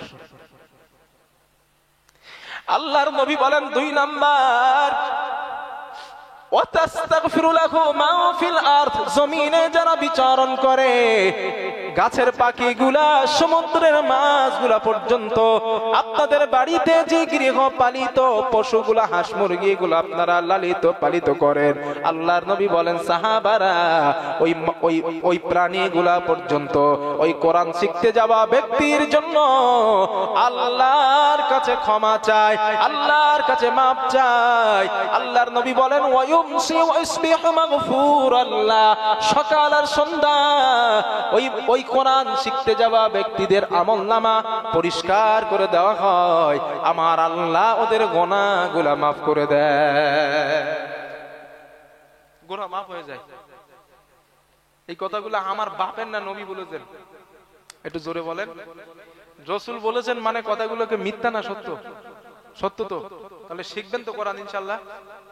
আল্লাহর নবী আরো বলেন 4 নাম্বার ওয়াকাদামিন মাদিনাতান ফিল জান্নাহ, ওই ব্যক্তিটার প্রতিটা কদমের বিনিময় জান্নাতের মধ্যে বিরাট বড় বড় সিটি নির্মাণ হয়ে যায়। একটা বাড়ি নয়, একটা গ্রাম নয়, একটা প্রাসাদ নয়, বিরাট বড় বড় একটা শহর নির্মাণ করা হয়। নবীজি বলেন 5 নাম্বার ওয়া শাহিদাত লাহুল মালাইকাতু বিআন্নাহুম মুতাতাল্লাহি মিনান নার। আল্লাহ নবী বলেন সাহাবারা শোনো, ওই সব ব্যক্তিদের ব্যাপারে আল্লাহর ফেরেশতারা সাক্ষী দেয়, ওই সব মানুষগুলো আল্লাহর পক্ষ থেকে জাহান্নাম থেকে মুক্তি প্রাপ্ত মানুষ। ও দিনাজপুরের, এটা রাজিনগর, ও রাজিনগরের ইমানদার মুসলমান, যদি কোরআন শেখার সিদ্ধান্ত নেন, কোরআন যদি মক্তবে মসজিদের হুজুরের কাছে পড়তে যান, আমার আল্লাহর নবীর ঘোষণা অনুযায়ী আমার আল্লাহ এই 5টা ফজিলাত নিয়ামত আল্লাহ আপনাকেও দান করবে। এরপরেও যদি বলেন হুজুর শেখবো না, তাহলে আমার আর কিছু করার নাই। বিকেল বেলা চায়ের দোকানে বসে ফতোয়াগিরি না করে আমার মনে হয় একটু মসজিদে বিকেলে গিয়ে কোরআনটা একটু শেখার চেষ্টা করাটা ভালো, ঠিক না সাজি? জোরে বলেন। আর পৃথিবীর সব থেকে বড় মুফতির হলো চায়ের দোকানে। হ্যাঁ, মুফতি সাহেব দরকার নাই, যত মুফতি সব চায়ের দোকানে। চায়ের দোকানে এই ফতোয়া সেই ফতোয়া, জানিস ওই হুজুরের হাঁটনি খারাপ, ওই হুজুরের ওইটা খারাপ, ওই হুজুরের সেইটা খারাপ। আরে মিয়া, আপনার কি খারাপ ওইটা একটু হিসাব করেন না। শুধু লোকের এই দোষ সেই দোষ, লোকের এই খুঁজে সেই খুঁজে খুঁজে খুঁজে খুঁজে দোষ বেড়ায়। বিড়ি থাকে এক হাতে, চায়ের গ্লাস থাকে আর এক হাতে, বিড়ি টানে আর চা খায় আর বিড়ি টানে আর ফু দেয়, ফু যায় কত দূর। যার গাল দিয়ে বিড়ির গন্ধ বার হয় ওই মানুষটা আবার ওলামায়ে কেরামদের সমালোচনা করে, লজ্জা লাগা দরকার। হ্যাঁ, এটাই সত্য, নিজে কানে শুনছি আমি। আরে ওই হুজুরের ভুঁড়ি এত মোটা কেন? পরের বাড়ি খায়, তোর বাড়ি খাইও, পরের বাড়ি খাইলেও দোষ। হুজুরিদের খুব জ্বালা, যদি জোরে হাঁটে বলে হুজুর দাওয়াত পেয়েছে, আর যদি আস্তে হাঁটে বলে জনমের খাওয়া খাইছে। আমাদের হুজুরদের কোনো শান্তি নেই ভাই, মহা বিপদে আছি আমরা।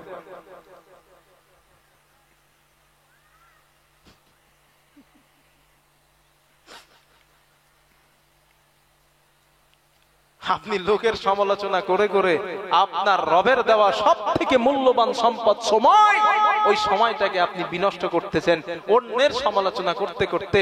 না ও যুবক, ও চাচাজি, আব্বাজান, আমি আপনাদের খিদমতে বলছি, অন্যদের সমালোচনা করে আপনার লাভ হবে না। কারণ আপনি যার সমালোচনা করবেন আপনি ওর পিছনেই থাকবেন, জীবনে সামনে যেতে পারবেন না।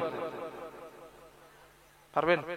সামনে যদি যেতে চান আত্মসমালোচনা করুন। পৃথিবীতে সব থেকে খারাপ হলো সমালোচনা করা, সব থেকে খারাপ হলো সমালোচনা করা, এরপরে হলো আলোচনা করা। একটু ভালো হলো আলোচনা করা। সব থেকে উৎকৃষ্ট কাজ হলো, সব থেকে ভালো কাজ হলো আত্মসমালোচনা করা, নিজের আত্মসমালোচনা। আমি কেন পরীক্ষায় ফেল করেছি, আমি আত্মসমালোচনা করে আমার ঘাটতিটা বার করব। আমি কেন ব্যবসায় সফল হই নাই, আমি নিজের প্রতি আত্মসমালোচনা করে আমার ঘাটতিটা আমি বার করব। আমি কেন সাকসেস হতে পারি নাই, আমি নিজের আত্মসমালোচনা করে আমার ভুলটাকে আমি শুধরে আমি নিজে পরিবর্তন হব। যেই ব্যক্তিটা পৃথিবীতে আত্মসমালোচনা করতে শিখেছে, ওর সাকসেস, ওর সফলতা পৃথিবীর কেউ আটকে রাখতে পারবে না। লিখে রাখেন আমার কথা, কেউ আটকাতে পারবে না সফলতা। আর যে অন্যের সমালোচনা করে বেড়ায়, সে সারা জীবন ওর পিছনেই থাকবে, জীবনের সামনে যেতে পারবে না। আমি দৃষ্টান্ত দিতে গিয়ে একটা কথা বলি, মানুষের হওয়া উচিত বাঘের মতো, বাঘের মতো হওয়া উচিত, হরিণের মতো না। কেন বললাম বলেন দিন? আপনারা বলেন, হরিণ যখন লাফ মারে কত হাত যায়? হ্যাঁ, 22 হাত। আর বাঘ লাফ মারলে কত হাত যায়? 20। তাহলে দ্রুত কার বেশি ছুটতে পারে? কে? হরিণ না, বাঘ 20 হাত যায় আর হরিণ 22 হাত যায়। তাহলে প্রতি লাফে 2 হাত করে হরিণ বেশি যায়। এরপরেও বাঘের কাছে হরিণ ধরা খায় না? খায় না? জোরে বলেন। ধরা খায়। কেন বলেন? হরিণ যায় আর বারবার পিছনের দিকে তাকায়, দেখি বাঘ মামা কত দূর আসছে, দেখি বাঘ মামা কত দূর আসছে। ও যখন পিছনে তাকাতে যায়, ওর রানের গতিটা কমে যায়, ওর ছুটটা কমে যায়, ওর দ্রুতটা কমে যায়, ওর লাফের স্পিরিটটা কমে যায়। তখনই পিছনে তাকাইতে গেলে ও বাঘের কাছে ধরা পড়ে যায়। আর বাঘ ও টার্গেট নিয়ে দৌড়ায়। ও 20 হাত লাফ মারতে পারলেও 22 হাত হরিণকে সে আক্রমণ করে ফেলে, শিকার করে ফেলে। কেন? হরিণ পিছনের দিকে তাকিয়েছে। ও মানুষ, আপনার জীবন যদি অন্যের সমালোচনা যুক্ত জীবন হয়, আপনি পিছনের দিকে তাকান, মানুষের পিছনের সমালোচনা করেন, আপনার জীবনের সফলতা কখনো আসবে না। এটাই সত্য কথা, এটাই চূড়ান্ত কথা। আপনি ঠিক বললেও ঠিক, না বললেও ঠিক। পিছনের দিকে তাকান, আপনার সফলতা আসবে না। আপনি বাঘের মতো হন, টার্গেট নিয়ে দৌড়ান, আমি এটা করবই। আরে মানুষ তো হারার জন্য পৃথিবীতে আসে নাই, মানুষ জেতার জন্য পৃথিবীতে এসেছে। মায়ের পেটের মধ্যে 20 কোটি শুক্রাণুকে যদি হারিয়ে আমি নিজে জয় লাভ করে পৃথিবীতে আসতে পারি, 20 কোটিকে হারিয়েছি, 20 কোটিকে মায়ের পেটে হারিয়েছি, আমি জয় লাভ করেছি। আরে পৃথিবীতে 10টা সমস্যা আসতেই পারে, আমি যদি 20 কোটিতে হারাইতে পারি, আমি 10টা সমস্যা কেন হারাইতে পারবো না? জেদ নিয়ে আগিয়ে যান, জেদ নিয়ে আগান। পৃথিবীতে জেদ, আপনার জেদ, আপনার ইচ্ছায় আপনাকে সফলতায় পৌঁছে দেবে। আপনি যেখানে বিফল হবেন, আমি এই কথাগুলো বলি, আমি যখন কোনো কলেজ বা ভার্সিটির কোনো প্রোগ্রামে আমার হয়, তখন আমি এই ধরনের কথাগুলো সেখানে বলি। আমি গত পরশুদিন আমার একটা ছিল, সেখানে আমার ছিল কোরআন এন্ড সায়েন্স। আমি ওখানে শিক্ষার উপরে কিছু কথা বলেছিলাম, সেখানে এই কথাগুলো বলেছিলাম যে আপনি যেখানে বিফল হবেন, আপনি মনে করবেন না এটাই আপনার জীবনের শেষ। না, হেল্পলেস হবার কোনো সুযোগ নেই। আপনি যেখানে বিফল হবেন, ওখান থেকে একটু চেষ্টা করেন, একটু চেষ্টা করেন, ওই বিফলতার জায়গা থেকেই আপনার জীবনের সফলতা শুরু হবে। কেউ ঠেকাইতে পারবে না। একটু চেষ্টা করেন, একটুখানি চেষ্টা। আমি এই কথাও বলি, আধারে কখনো ভয় পেতে নেই, আধারে ভয় পাবে না। আলো আড়ালে আছে, আলো আছে আড়ালে, অন্ধকার ওই আধার পালিয়ে যাবে। আমি আর যুবক, আমি আর তুমি যদি উঠে একটু দাঁড়ালে, আমাদের কি কেউ রদ করতে পারবে না, কারণ আমরা যুবক। আমরা সফলতা নেওয়ার জন্য পৃথিবীতে এসেছি। জেদ লাগান জীবনে, জেদ। আর অন্যের সমালোচনা করা বাদ দেন। কথা বোঝাইতে পারছি ইনশাল্লাহ? না, এই জন্য বলছি, চায়ের দোকানে বিকেল বেলা সময়টা নষ্ট না করে মসজিদে মক্তবে হুজুরের কাছে যান, আসরের নামাজ পড়ে একটু সময় দেন। যে হুজুর 1 ঘন্টা সময় দেন আমারে, আমি একটু কোরআনটা শিখি। আশা করতে পারি ইনশাআল্লাহ আমি, নাকি বলেন দিন? হ্যাঁ পারি, আমি আশা করতে পারি যে কোরআন শিখবেন আপনারা। আল্লাহ কবুল করেন, বলেন আমিন। হাদিস নাম্বার 8, যদি কোরআন শেখেন লাভ আপনার। আল্লাহর নবী বলেন, ক্বালা রাসূলুল্লাহ সাল্লাল্লাহু আলাইহি ওয়াসাল্লাম, রাসূলুল্লাহ সাল্লাল্লাহু আলাইহি ওয়াসাল্লামের বর্ণনা, আল্লাহ নবী বলেন, যেই মানুষটা দুনিয়ার জমিনে কোরআন তেলাওয়াত করেছে এবং কোরআন মুখস্থ করলো, কিয়ামতের দিন আমার আল্লাহর কোরআন ওই বান্দার কাছে হাজির হয়ে যাবে। বান্দার কাছে হাজির হয়ে বলবে, ও আল্লাহর গোলাম, তুমি কি আমাকে চেনো? ওই ব্যক্তি জবাব দিবে, লা, না না, আমি তোমাকে চিনি না। মানে ওই কোরআনের হাফেজ, কোরআন মুখস্থ করনে ওয়ালা ব্যক্তি কোরআনকে বলবে, আমি তোমাকে চিনি না।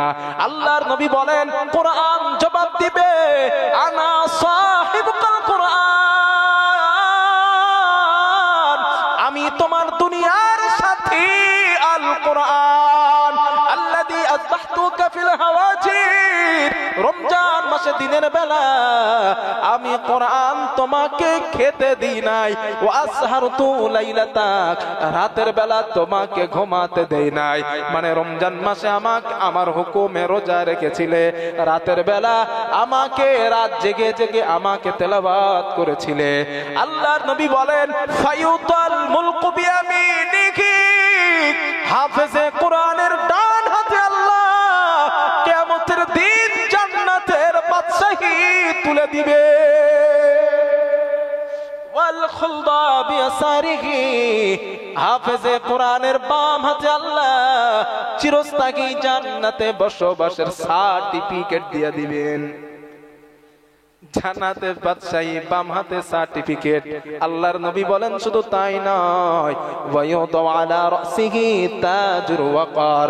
আল্লাহর নবী বলেন, হাফেজে কোরআনের মাথায় আমার আল্লাহ নূরের মুকুট, সম্মানের মুকুট আল্লাহ পরাবেন। আল্লাহ নবী বলেন, আমার উম্মত, আমার আল্লাহ শুধু তাই পরাবেন না, হাফেজে কোরআনের গায়ে আমার আল্লাহ জান্নাতের জামা পরাবেন। হাফেজে কোরআনের বাবা মাকেও আল্লাহ 2 জোড়া জান্নাতের পোশাক পরাবেন। এই পোশাক পরানোর কারণে বাবা মা বলবে, বিমা কুসিনা হাদিহি, এই সম্মান আমাদের কেন দেওয়া হয়েছে, এই মর্যাদা কেন দেওয়া হয়েছে? আল্লাহর পক্ষ থেকে জবাব দেওয়া হবে, লিআখদি ওয়ালাদিকুমুল কোরআন, তোমাদের সন্তান দুনিয়ায় কোরআন পড়ার কারণে এই সম্মান আল্লাহ তোমাদেরকে দিয়ে দিয়েছে।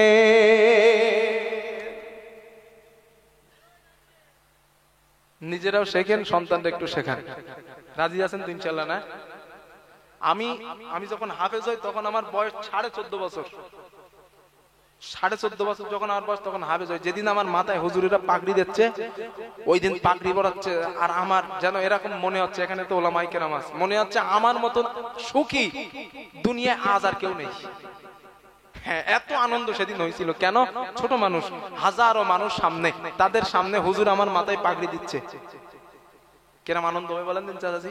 ছোট মানুষ তো, এর থেকে আমার কাছে আর কি হতে পারে? কিন্তু এইটা তখন বুঝেছিলাম, এই হাদিসগুলা পড়ার পরে জানো এতটুকু বুঝলাম, মাবুদ তুমি যদি আমারে হাফেজ হিসাবে কবুল করো, আল্লাহ তুমি যদি আমারে কবুল করো, কিয়ামতের দিন তোমার নবী বলেছেন তুমি আমার মাথায় নূরের মুকুট পরাইবা, ওই দিন কিরকম লাগবে? ও আমার আব্বা জানেরা, যদি সম্ভব হয় একটা ছেলের একটু কোরআনের হাফেজ বানান না। একটা ছেলেকে 2টা বছর আপনার ছেলের জীবন থেকে কেড়ে নেন, 2 বছর। একটা ভালো ব্রেনিয়ান ছেলে হলে 2 বছর সময় লাগে তার হাফেজ হতে। 2 বছর পরে তারা ডাক্তার বানান, মাস্টার বানান, ব্যারিস্টার বানান, আমার কোনো প্রশ্ন নাই। তবে 2টা বছর আপনার সন্তানকে দিয়া কোরআনের হাফেজটা, কোরআনটা মুখস্থ করিয়ে তারে পাঠায় দেন, সমস্যা নাই, আমার দাবি নাই। তবে একটা ছেলে হলেও একটু কোরআনের হাফেজ বানান। কিয়ামতের দিন ওই ছেলের বদৌলতে আল্লাহ জান্নাতের পোশাক আপনার গায়ে পরাইবেন।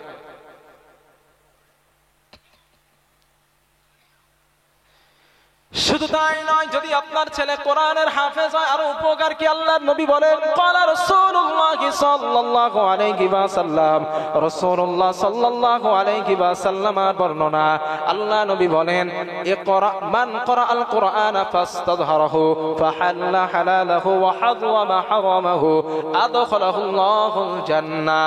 আল্লাহর নবী বলেন, যেই ছেলেটা কোরআন মুখস্থ করলো, ফাহাল্লা হালালাহু, কোরআনের হালালকে হালাল গ্রহণ করলো, ওয়া হাররামা হারামাহু, কোরআনের হারামকে হারাম বর্জন করলো, মানে কোরআনের আদেশগুলা মেনে নিল, নিষেধগুলা যেই বান্দা ছেড়ে দিল, আল্লাহর নবী বলেন, আদখালাহুল্লাহুল জান্নাহ, আমার আল্লাহ ওই বান্দাটাকে দয়ার জান্নাত দিয়ে দিবে। নবীজি বলেন, শুধু ওকে জান্নাত দিবেন না, ওয়াশাফাহু ফি আশরাতিন মিন আহলি বাইতিহি কুল্লুহুম ক্বাদ ওয়াজাবাত লাহুন নার। আল্লাহ নবী বলেন, ওই কোরআনের হাফেজের পরিবার থেকে 10 জন জাহান্নাম প্রাপ্ত ব্যক্তি, যারা জাহান্নামের টিকিট হাতে পেয়েছে, এমন 10 জন জাহান্নাম প্রাপ্ত ব্যক্তিকে ওই কোরআনের হাফেজ সুপারিশি করে আল্লাহর দয়ার জান্নাতে নিয়ে যাবে। লিল্লাহি তাকবীর। চিন্তা করেন ভাইরা, একটা কোরআনের হাফেজ তাকে যদি আল্লাহ হাসরের দিন কবুল করে, আপনার ওর পরিবার থেকে 10 জন জাহান্নাম প্রাপ্ত ব্যক্তিকে ওই কোরআনের হাফেজ সুপারিশ করে আল্লাহর জান্নাতে নিয়ে যাবে। এর থেকে কি চান আপনি আমারে বলেন? এই জন্য বলছি, আল্লাহর রাস্তা একটু বানান। আল্লাহ আমাদের কথাগুলো বোঝার তৌফিক দেন, বলেন আমিন। আরো জোরে বলেন আমিন। আমি সিরিয়াল করে বলছি এই জন্য, যাতে আপনাদের বুঝতে সুবিধা হয়, এই জন্য বলছি। হাদিস নাম্বার 10টা বলছি, হাদিস নাম্বার 11। এটা খুব মজার হাদিস, একটু মন দিয়ে শোনেন, হ্যাঁ, খুব মজার। আমরা যেইভাবে বসে আছি এইভাবে রাসূলুল্লাহ সাল্লাল্লাহু আলাইহি ওয়াসাল্লাম, এইভাবে বলতে স্টেজ ছিল না, একটা এক্সাম্পল। রাসূলুল্লাহ সাল্লাল্লাহু আলাইহি ওয়াসাল্লাম বসা এবং সাহাবায়ে কেরামও বসা, সব বসা।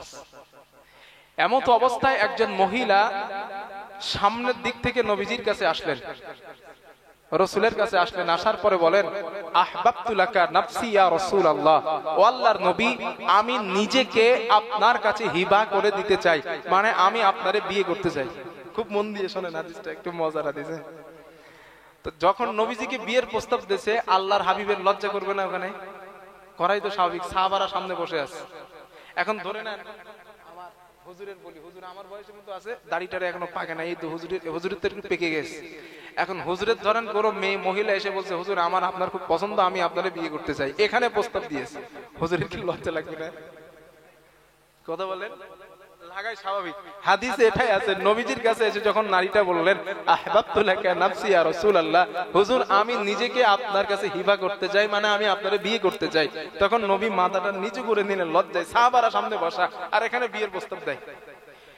ওই মাহফিলের মধ্যে বসেছিলেন একজন গরিব সাহাবা, অনেক গরিব হওয়ার কারণে তার বিয়ে হয় না। ও চিন্তা করছে, চান্স একটা পাইছি, এই চান্স হাতছাড়া করা যাবে না। নবী পাতা নিচু করেছে, মানে নবী বিয়ে করবে না। হাদিসের মধ্যে আসছে, ইল্লাম ইয়াকুন ফি হাদা, সাহাবাটা দাঁড়ালেন মাহফিলের মধ্যে, সাহাবা দাঁড়িয়ে বললেন, ইয়া রাসূলুল্লাহ, আপনি যদি নারীটাকে বিয়ে না করেন, যাওবিজনিহা, নারীটা আমার সঙ্গে আপনি বিয়ে দিয়ে দেন। আল্লাহর নবী বলেন, বিয়ে তো করবা, মোহরানা কি আছে? সাহাবা জবাব দিলেন, ওয়াল্লাহি লা ইয়া রাসূলুল্লাহ, আল্লাহর নবী, মোহরানা দেওয়ার মতো টাকা আল্লাহর কসম আমার কাছে নেই। আল্লাহর নবী বলেন, মোহরানা ফরজ, না দিলে বিয়ে কেমনে হবে? হবে না। সাহাবার মনটা খারাপ, যা ফকসে গেছে, সাহাবার মনটা খারাপ। নবীজি কিছু সময় চুপ থাকলেন, এরপরে আল্লাহর নবী বলেন, ও আমার সাহাবা, ইযহাব ইলা আহলিকা, সাহাবা তুমি তোমার বাড়িতে চলে যাও, ফাউযুর হাল তাজিদু ইনদিকা মিন শাই, তুমি বাড়িতে গিয়ে দেখো কোন জিনিস যদি তুমি পাও, ওই জিনিসটা তুমি আমার কাছে নিয়ে আসবা, ওইটার বিনিময় করে আমি রাসূলুল্লাহ নারীটার সঙ্গে তোমাকে বিয়ের ব্যবস্থা করে দেব। হাদিসের মধ্যে আসছে, আল্লাহর নবী বলেন, ওয়ালাউ খাতিমান বিল হাদিদ, তুমি যদি বাড়িতে একটা লোহার আংটিও পাও, ওই আংটিটা তুমি আমার কাছে নিয়ে আসবা, ওই আংটির বিনিময় করে আমি রাসূলুল্লাহ এই নারীটার সঙ্গে তোমাকে বিয়ের ব্যবস্থা করে দিব। সাহাবা চিন্তা করছে, এ চান্স হাতছাড়া করা যাবে না, দৌড়ে বাড়ি গেছে। বাড়ি থেকে অনেক খোঁজ করলেন, কিছুই পেলেন না। রাসূলের কাছে আবার ফিরে আসলেন। আল্লাহর নবী জিজ্ঞাসা করলেন, সাহাবা তুমি কি কোনো কিছু পেয়েছো? ওই সাহাবা বললেন, না ইয়া রাসূলুল্লাহ, আমার গায়ে পোশাক ছাড়া জাগতিক সম্পদ বলতে আমার আর কিছু নাই। আল্লাহর নবী বলেন, বিয়ে হবে না, তুমি চলে যাও। সাহাবার মনটা বড় খারাপ, সাহাবা মনটা মলিন করে চলে যায়। আল্লাহর নবী ডাকলেন, সাহাবা এদিকে আসো। সাহাবাটা আসলেন। আল্লাহর নবী জিজ্ঞাসা করলেন, সাহাবা তুমি কি কোরআনের কোন সূরা মুখস্থ পারো? তোমার কি কোন সূরা মুখস্থ আছে? ওই সাহাবা জবাব দিলেন, ইয়া রাসূলুল্লাহ, সূরাতুন মা'i সূরাতুন কাযা ওয়া কাযা, আমার কোরআনের ওই সূরাগুলো মুখস্থ। আল্লাহর নবী বলেন, সাহাবা টেনশন করো না, এই সূরাগুলো মোহরানা ধার্য করে দিয়ে এই নারীটার সঙ্গে তোমাকে বিয়ের ব্যবস্থা করে দিলাম। তবে ভাই এই হাদিস যেন আবার এখন আমল করতে যায় না, যে হুজুর এখন বোর সঙ্গে চুক্তি থাকবে, টাকা পয়সা মোহরানা না, বাকি বিল্লাহ হুজুর বলছিল হাদিস দিয়ে, এই হাদিসটা বুখারীতে আছে, বুখারীর হাদিস দিয়ে বলছিল যে সূরা দিয়ে মোহরানা ধার্য করেছেন নবী সাহাবা। এখন বুখারীর হাদিসে আছে মানে আমি আমল করব, তোমার সঙ্গে আমার চুক্তি, আমার ইন্না তাইনার কুলুস সূরা মুখস্থ, বাসরাত্রে মুখস্থ করিয়ে দিব, মোহরানা সত্য না। এইটা জানে করতে যায় না আল্লাহর রাস্তায়। একা একা হাদিস বুঝতে গেলে কিন্তু কপালে বিপদ আছে। এই হাদিস যদি আপনার আমল করতেই হয়, আপনার গ্রামে যারা মুফতি সাহেব আছে ভালো, ওনাদের কাছে যাবেন যে হুজুর আমি এই হাদিসটা আমল করতে চাচ্ছি, আমি কি পারবো? মুফতি সাহেব যদি বলে হ্যাঁ আপনি আমল করেন, তাইলে করবেন, না হলে করবেন না। হাদিসে আছে বলে একা একা মোস্তানি করবেন, কপাল কিন্তু পুড়ে যাবে। কথা বুঝতেছেন না? রাগ করলে কিছু করার নাই, এটাই সত্য কথা। এই হাদিসটা আপনি তখন আমল করতে পারবেন, আমি একটুখানি বলি, তখন আমল করতে পারবেন যখন আপনার বাড়িতে এই একটা আংটি পরিমাণ 10 টাকা, একটা লোহার আংটির কত দাম? 10 টাকা। 10 টাকা আংটি পরিমাণও যখন আপনার বাড়িতে সম্পদ নাই, তখন যদি বলেন হুজুর, মুফতি সাহেবরা যদি বলে হুজুর আমার বাড়িতে এতটাও সম্পদ নাই, হুজুর আমি কি আমল করব? যদি মুফতি সাহেব বলে হ্যাঁ করেন, তাইলে করেন। কারণ এই হাদিসটা নবী, এই কথা নবী কার জন্য বলছেন? যেই সাহাবার বাড়িতে একটা আংটি পরিমাণও সম্পদ ছিল না। কথা বোঝাইতে পারছি আমি? এখন আপনারা বলেন গোটা দুনিয়ায় এমন একটা পরিবার আছে যেই পরিবারের মধ্যে 10 টাকা পরিমাণ একটা সম্পদ নাই? আছে আছে আছে। তাহলে এই হাদিস আমল করবেন কেমনে? হাদিসে আছে বলি আপনি আমল করা শুরু করবেন, বাটপারি পাইছেন না?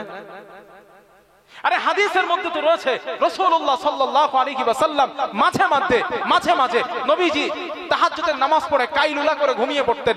ঘুম থেকে উঠে নবী ওযু করতেন না, মসজিদে নববীতে ইমামতির জায়গায় দাঁড়িয়ে নবী ইমামতি করতেন। করেন আপনি?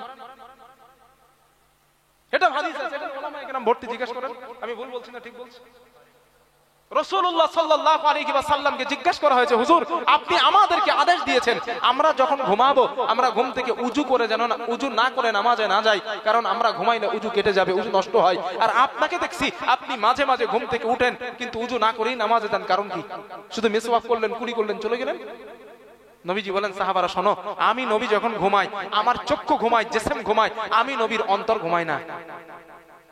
আর তোমরা যখন ঘুমাও তোমাদের চক্ষু ঘুমায়, জিসম ঘুমায়, তোমাদের অন্তর ঘুমায়। তোমাদের অন্তর ঘুমায় বলে তোমাদের উযু নষ্ট হলে তোমরা বোঝো না, আর আমি নবীর উযু নষ্ট হইলে আমি বুঝতে পারি, কারণ আমার অন্তর ঘুমায় না। এটাও সহিহ হাদিস। যদি বলেন হুজুর হাদিসে আছে আমল করব, এটা করেন। বাটপারির একটা সীমা আছে। এই জন্য বলছি আল্লাহর রাস্তায় বুখারীর হাদিস এখন বাংলা অ্যাপ মোবাইলে বার হয়ে গেছে। বিয়ে পাত ছেলেটা বাংলা বুখারী ডাউনলোড করে 14 বছর মাদ্রাসা থেকে বুখারী কমপ্লিট করে আসা হুজুরে ভুল ধরে, হুজুর আপনার ওইটা যেন ভুল হইতেছে, আমি বুখারী শরীফের এত নম্বর হাদিসে এইটা পাইছি। শালা বাটপার, এত তাড়াহুড়া করে যদি এত মোবাইলের অ্যাপস দিয়ে যদি বুখারী শরীফ বোঝা যায়, তো মাদ্রাসায় 14 বছর মাদ্রাসায় গিয়ে ডাল খেয়ে বুখারী পড়া লাগতো না ওস্তাদের কাছে। এত সহজেই যদি বুখারী বোঝা যেত। আপনি জানি না আপনারা কোন মাসলাকের মানুষ, তবে আমার কথাগুলো অবাস্তব নয়, কথাগুলো বাস্তব। আমাদের সমাজে আজ বিক্ষ ফিতনা লেগে রয়েছে এইগুলোর মধ্যে। মোবাইল নামে ওই গজব, এই গজবের মধ্যে সিয়াসিত্তার হাদিসগুলো বাংলা ডাউনলোড করে নিয়ে এসে হাদিসগুলো পড়ে ইমামরে ভুল ধরে, গ্রামের আলেমরে ভুল ধরে, হুজুর আপনার এইটা ভুল, কারণ আমি হাদিস এইটা পাইছি। ওই হাদিসটা কোন পর্যায়ের হাদিস, এই হাদিসের সনদ দুর্বল না সহিহ, এই ব্যাপারে বেটার চারানা জ্ঞান নাই, ও আলেমরে ভুল ধরতে যায়। কথা বলো, ঠিক বলছি না ভুল বলছি বলেন? এই জন্য না, আল্লাহর রাস্তায় বাদ দেন। কোন হাদিস যদি আপনার আমল করতে হয়, আপনার গ্রামে অনেক আলেম আছে, এদের কাছে যাইবেন যে হুজুর আপনি তো আলেম মানুষ, আমি এই হাদিসটা মোবাইলে পেয়েছি বা কারোর কাছ থেকে শুনছি, আমি কি এই হাদিসটা আমল করতে পারবো? যদি ওই বিজ্ঞ আলেম আপনারে বলে না, আপনি করেন, আপনি আমল করেন, সমস্যা নাই। কেন আমি আপনাদের মধ্যে বিভেদ ছড়াইতে আসি নাই চাচাজি, বিশ্বাস করেন। তবে এই ফিতনা বর্তমান জামানায় ঘরে ঘরে পৌঁছে যাচ্ছে, এই জন্য বলছি কথাটা, অনেক দুঃখ নিয়ে বলতেছি। যদি আপনারা বলেন না হুজুর এইভাবে পড়েও ইসলাম জানা যায়, বোঝা যায়, সবকিছু করা যায়, তাইলে এক কাজ করেন, আপনার বউ যখন প্রেগনেন্ট হবে হসপিটালে নিয়ে যাবার দরকার নাই। সিজারের প্রয়োজন, আপনার বউ যখন সিজারের দরকার হবে নাসিবম হসপিটালে নিয়ে যাবার দরকার নাই। ওই ডাক্তার যিনি সিজার করবেন, উনি যেই গোটা কিতাব পড়ে ডাক্তার হয়েছে, ওই কিতাবগুলো আমি আপনার কাছে এনে দেবো, আপনি পড়ে আপনার নিজের বউরে নিজে এক্সরে করেন, সিজার করেন। কথা বোঝাইতে পারিনি মনে হয় না?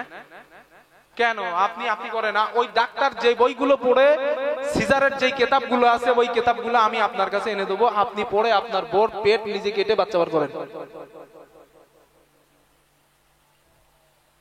বাচ্চা হবে না বউ পটল তুলবে? শেষ। কেন শেষ?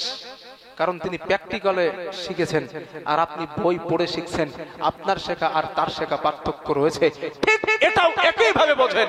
মাদ্রাসায় বুখারী বোঝা আর ফোনের বুখারী বোঝার মধ্যে এমন পার্থক্য। কথা বোঝাতে পেরেছি? আল্লাহ কথাগুলো বোঝার তৌফিক দেন, বলেন আমিন। এই জন্য এই হাদিস যদি আমল করতে হয়, ইমাম সাহেবের কাছে, হুজুরের মুফতি সাহেবের কাছে যাবেন, ফতোয়া জিজ্ঞাসা করবেন, হুজুর বললেই হবে। হ্যাঁ আমল করেন তাহলে করেন, সমস্যা নাই। আল্লাহ কথাগুলো বোঝার তৌফিক দেন, বলেন আমিন। আপনাদের কষ্ট হইতেছে, কিন্তু আমার বিরাট কষ্ট হচ্ছে। কমিটিদের ধরে লেটুনো দরকার আজকে, কমিটিদের ধরে আজকে লেটুনো দরকার। আমার একটা জায়গায় ওয়াদা করা রয়েছে, আপনারা শুনছেন মনে হয়, মানে ওনারা আমাকে দাওয়াত সময় দিয়েছে 8টা 10টা, কিছু মনে করেন না আমি বলছি, 8টা 10টা সময় দিয়েছে। এখন ওরা তাও আমার বলে নাই, আসার পরে বলছে হুজুর আমরা সিরিয়াল ভাগ করি যে আপনারা 10টায় তুলবো। এখন 10টায় তুলে আমার ওখানে টাইম দেওয়া হলো 2টো থেকে 4টে, আর যে দাওয়াত করেছে সে আমার হুজুর। এখন আমি সেখানে না গেলে সেই জায়গাটা একদম হিংস্র জায়গা, আমার বাড়ি থেকে 7 কিলোমিটার দূরে। সকালবেলা ওরা আমার বাড়ি আসবে, আর ওই গ্রামে আমি মাহফিল করি, গ্রামে যাওয়া বন্ধ হয়ে যাবে। আমার রাত যদি 3টেও বাজে, আমার ওখানে যদি একটু হাজিরাও দিতে হয় তাও দিতে হবে, কিছু করার নাই। এখন আপনাদেরও বিপদে পড়েছেন, আমিও পড়ছি চরম বিপদে। আমার ইজ্জতের ব্যাপার, আমার ওস্তাদের ইজ্জতের ব্যাপার। এখন আপনাদের ভালোবাসা, হ্যাঁ আমি চলে যেতাম, আমি 100% চলে যেতাম, তবে বিশ্বাস করেন আমি ভালোবাসাই তাকিদে আমি এখনো পর্যন্ত আছি। তো যাই হোক, কমিটিদের একটাও একটু রং হয়েছে, আর ভাইয়া আব্দুল্লাহ জুবের ভাই সাহেব অ্যাক্সিডেন্ট হওয়ার কারণে এটা সমস্যা।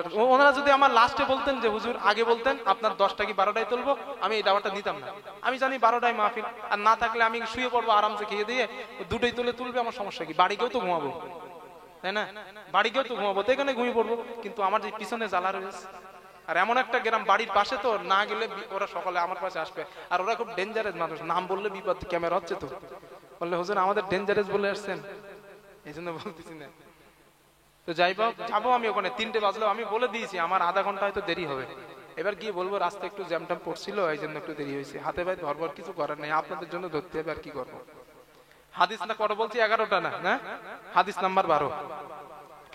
আল্লাহর নবী বলেন, ক্বালা রাসূলুল্লাহ সাল্লাল্লাহু আলাইহি ওয়াসাল্লাম, রাসূলুল্লাহ সাল্লাল্লাহু আলাইহি ওয়াসাল্লাম আর বর্ণনা, আল্লাহর নবী বলেন রাসূলুল্লাহ সাল্লাল্লাহু আলাইহি ওয়াসাল্লাম বলেন, যেই উম্মত, যেই ইমানদার দিনে 5 ওয়াক্ত নামাজ আদায় করে, নবীজি বলেন লাম ইয়াকুম মিনাল গাফিলিন, আমার আল্লাহ ওই বান্দার নামটা গাফিল বান্দাদের খাতায় লেখেন না, যে 5 ওয়াক্ত নামাজ আদায় করে। এরপর আল্লাহর নবী বলেন ওমান করা ফি লাইলাতিন বিমিআতাই আয়া, কোন উম্মত যদি রাতের বেলা রাতের বেলা কোরআনের 100 আয়াত তেলাওয়াত করে, নবীজি বলেন লাম ইউতাব মিনাল গাফিলিন, আমার আল্লাহ তার নামটাও গাফিলদের খাতায় লেখেন না। আল্লাহর নবী বলেন আমার উম্মত কেউ যদি দিনে 5 ওয়াক্ত নামাজ আদায় করে সে গাফেল না, অথবা কেউ যদি রাতের বেলা কোরআনের 100 আয়াত তেলাওয়াত করে ওই ব্যক্তিটাও গাফেল না। এরপরে আল্লাহ নবী বলেন ওয়ামান সাল্লা ফি লাইলাতিন বিমিআতাই আয়া, আমার কোন উম্মত যদি রাতের বেলা নামাজের মধ্যে কোরআনের 100 আয়াত তেলাওয়াত করে, আল্লাহ নবী বলেন, আল্লাহর হাবিব বলেন, নবীজি বলেন ওয়া কুতিবা মিনাল কানিতিন, আমার আল্লাহ ওই বান্দার নামটা আল্লাহর অনুগত বান্দাদের খাতায় লিখে দেন। জোরে জোরে বলেন সুবহানাল্লাহ। আল্লাহর নবী বলেন কেউ যদি রাতের বেলা নামাজের মধ্যে কোরআনের 200 আয়াত পড়ে নেয়, আল্লাহর নবী বলেন আমার উম্মত নামাজের মধ্যে কেউ যদি রাতের বেলা 200 আয়াত তেলাওয়াত করে নাই, নবীজি বলেন ওয়া কুতিবা মিনাল কানিতিনাল মুখলিসিন, আমার আল্লাহ ওই বান্দার নামটা আল্লাহর মুখলিস বান্দাদের খাতায় লিখে দেয়। জোরে জোরে বলেন সুবহানাল্লাহ, লিল্লাহি তাকবীর। আল্লাহ নবী বলেন হাদিস নাম্বার 14 আল্লাহর নবী বলেন ক্বালা রাসূলুল্লাহ সাল্লাল্লাহু আলাইহি ওয়াসাল্লাম, আল্লাহর নবী বলেন আমার উম্মত তোমরা যদি তোমাদের মধ্যে কোনো বান্দা যদি কোনো উম্মত যদি কোরআনের একটা অক্ষর তেলাওয়াত করে, কয়টা? একটা নবীজি বলেন ফালাহু আশরু আমসালিহা, আমার আল্লাহ তার আমলনামায় 10টা নেকি লিখে দেয়। নবী বলেন লা আকুলু আলিফ লাম মিম হারফুন, আমি নবী বলি না আলিফ লাম মিম 3টা মিলে একটা অক্ষর। নবীজি বলেন লাকিন আলিফুন হারফুন, আমি নবী বলি আলিফ আলাদা একটা অক্ষর, মিমুন হারফুন মিম আর একটা আলাদা অক্ষর, লাম আর একটা আলাদা অক্ষর। আল্লাহর নবী বলেন আমার কোন উম্মত যদি ইমানদার উম্মত যদি একটা একটা একটা একটা অক্ষর তেলাওয়াত করে, আমার আল্লাহ সাথে সাথে তার আমলনামায় 10টা নেকি লিখে দেয়। পড়বেন না ইনশাআল্লাহ? পড়বেন তো ইনশাআল্লাহ না? হাদিস নাম্বার 14। ভাইরা যারা কোরআন জানেন এই আমলটা মাঝে মাঝে করবেন। আমি নিজে করি এই জন্য বলতেছি, আমি যেটা করি না এটা কখনো বলিও না। আমি এটা আমি নিজেও করি আমলটা মাঝে মাঝে, তাই বলতেছি আপনাদের। রাতের বেলা অনেক সময় ঘুম ভেঙে যায় না চাচাজি? আর ঘুম আসতে যায় না। ওই এমন অবস্থা যখন আপনার সৃষ্টি হবে, এমন অবস্থা যখন আসবে যে আর ঘুম আসতেছে না, তখন আপনি উঠবেন, উজু করবেন, কোরআনুল কারীমটা হাতে নিবেন। কোরআন হাতে নিয়ে আপনি ঘরের একটা কোনায় বসে টুক টুক টুক টুক করে আল্লাহর কোরআনটা একটু পড়তে থাকবেন। যদি পড়েন একটা লাভ আছে। হাদিসটা শুনেন। এই হাদিসটা বর্ণনা করেন নবীর একজন সাহাবা উসাইদ ইবনে হুযাইর রাদিয়াল্লাহু তাআলা আনহু। উনি বলতেছেন আল্লাহর নবীর সাহাবা হযরতে উসাইদ ইবনে হুযাইর রাদিয়াল্লাহু তাআলা আনহুর বর্ণনা, তিনি বলেন হযরতে উসাইদ বলেন আমি একদিন রাতের বেলা আমার ঘোড়ার আস্তাবলের মধ্যে কোরআন তেলাওয়াত করতেছিলাম। ঘোড়ার আস্তাবল মানে যেখানে ঘোড়া বাঁধা হয় আর কি, ওই ঘরে আমি কোরআন তেলাওয়াত করলাম, শুরু করলাম। ইদ জালাত ফারসুহু, আমার ঘোড়াটা লাফানো শুরু করে দেয়। আমি কোরআন তেলাওয়াত বন্ধ করে দিলাম, ঘোড়াটা লাফানোটা বন্ধ হয়ে যায়।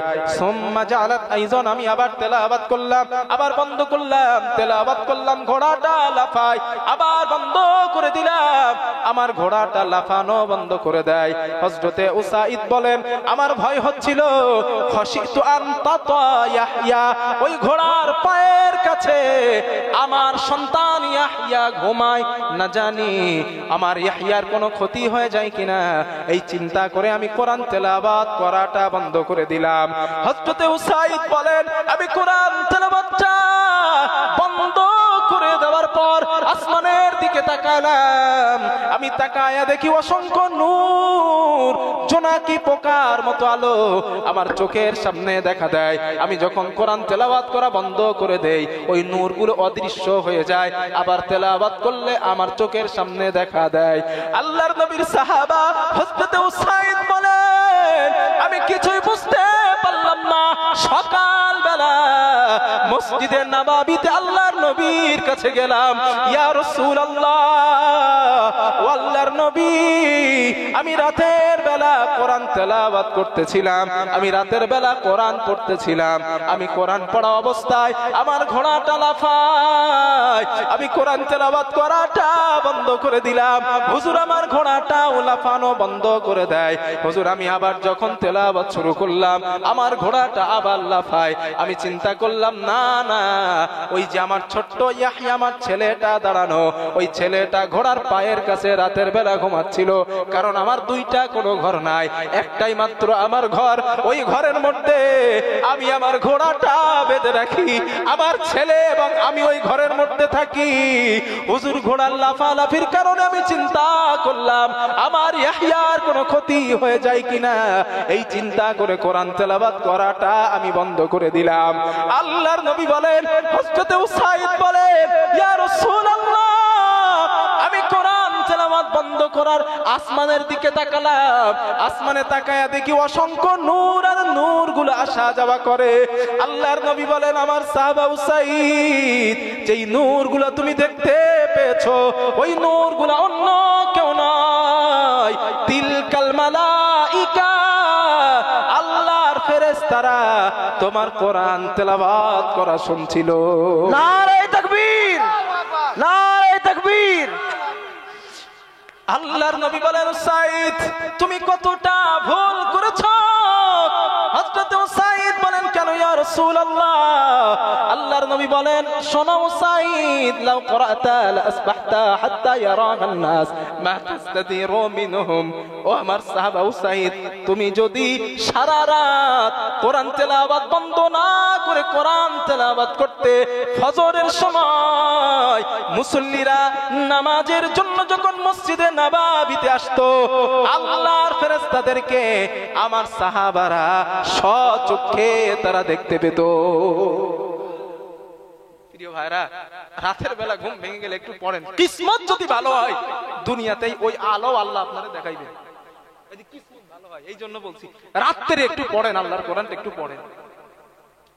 আর জমিনে সর্বসময় রহমতের ফেরেশতারা চলাফেরা করে, তারাও আপনার তেলাওয়াত শুনবে। পড়বেন তো ইনশাআল্লাহ? না আমি আশা করতে পারি তো আপনাদের কাছে, নাকি ইনশাআল্লাহ পড়বেন তো ইনশাআল্লাহ? আল্লাহ কবুল করেন, বলেন আমিন। আর জোরে বলেন আমিন। আর একটা হাদিস শোনেন, হাদিস নাম্বার 15।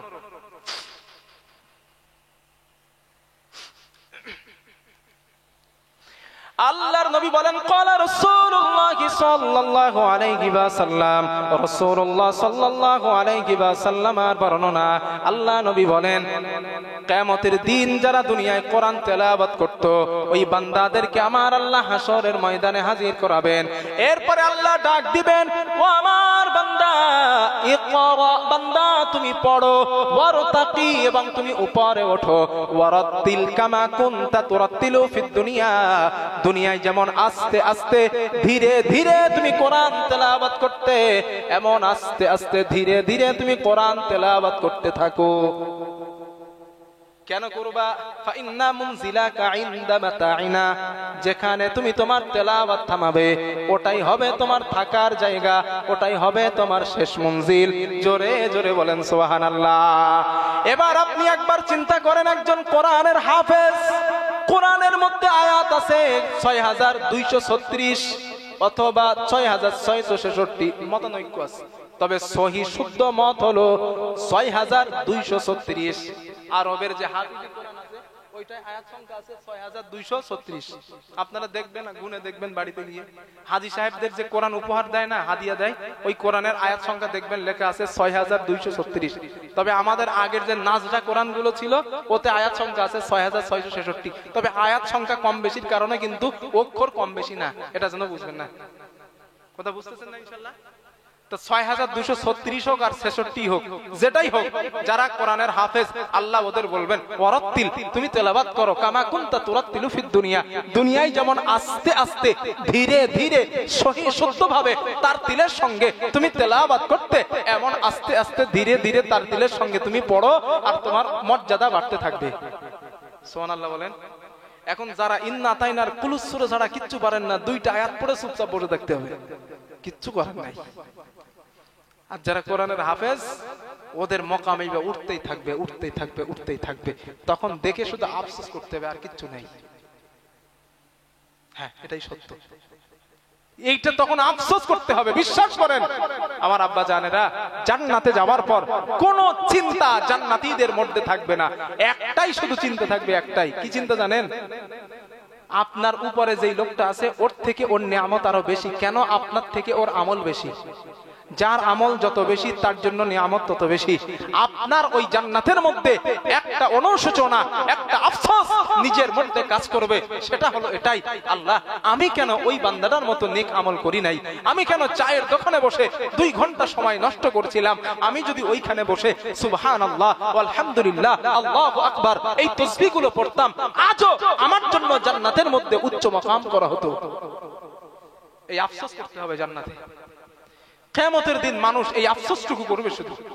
জান্নাতে যাওয়ার পর মানুষের উচ্চ মাকাম দেখে বলবে, হাই হাই আমি কেন বন্ধুদের সঙ্গে আজে বাজে গল্প করছিলাম, আমি কেন আজে বাজে কথা বলেছিলাম, আমি কেন হাবিজাবি কথা বলছিলাম, এই কথাগুলো সেই কথা কেন বলছিলাম?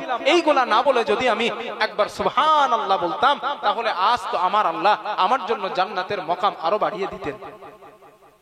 কথা বুঝতে পারছেন? তো আজকের যেই সব হাফেজদের দেখে নাক ছিটকুনি দেয় কিছু মানুষ, আলেমদের দেখে নাক ছিটকুনি দেয়, ওই হাফেজ আর আলেম গুলো কিয়ামতের দিন আল্লাহ বলবে পড়ো, আর বান্দা উঠতে থাকবে। কথা বুঝতেছেন না ইনশাআল্লাহ? আর এখান থেকে আর একটা শিক্ষা নেন। এইখানে আল্লাহ কি বলবেন, যে তোমরা দুনিয়ায় যারা ধীরে ধীরে সহি শুদ্ধভাবে কোরআন পড়তে, আল্লাহ তাদেরকে বলবে। এইখান থেকেও বোঝা যায় যে কোরআন তেলাওয়াত করতে হবে শুদ্ধ সহি ভাবে। ঠিক কিনা বলেন? আর একটা হাদিস শোনেন। রাসূলুল্লাহ সাল্লাল্লাহু আলাইহি ওয়াসাল্লাম এবং আমাদের আম্মা জান আয়েশা সিদ্দিকা রাদিয়াল্লাহু তাআলা আনহা আবু মুসা আশআরী রাদিয়াল্লাহু তাআলা আনহুর বাড়ির নিকট দিয়ে গমন করছেন। আল্লাহর নবী রাতের বেলা যান, ও আবু মুসা ইয়াকরাউ, আবু মুসা কোরআন তেলাওয়াত করে। আল্লাহর নবী এবং আম্মা জান আয়েশা তেলাওয়াত শোনার জন্য দাঁড়িয়ে যায়। আল্লাহ নবী দাঁড়ানো এবং আম্মা জান আয়েশা দাঁড়ানো।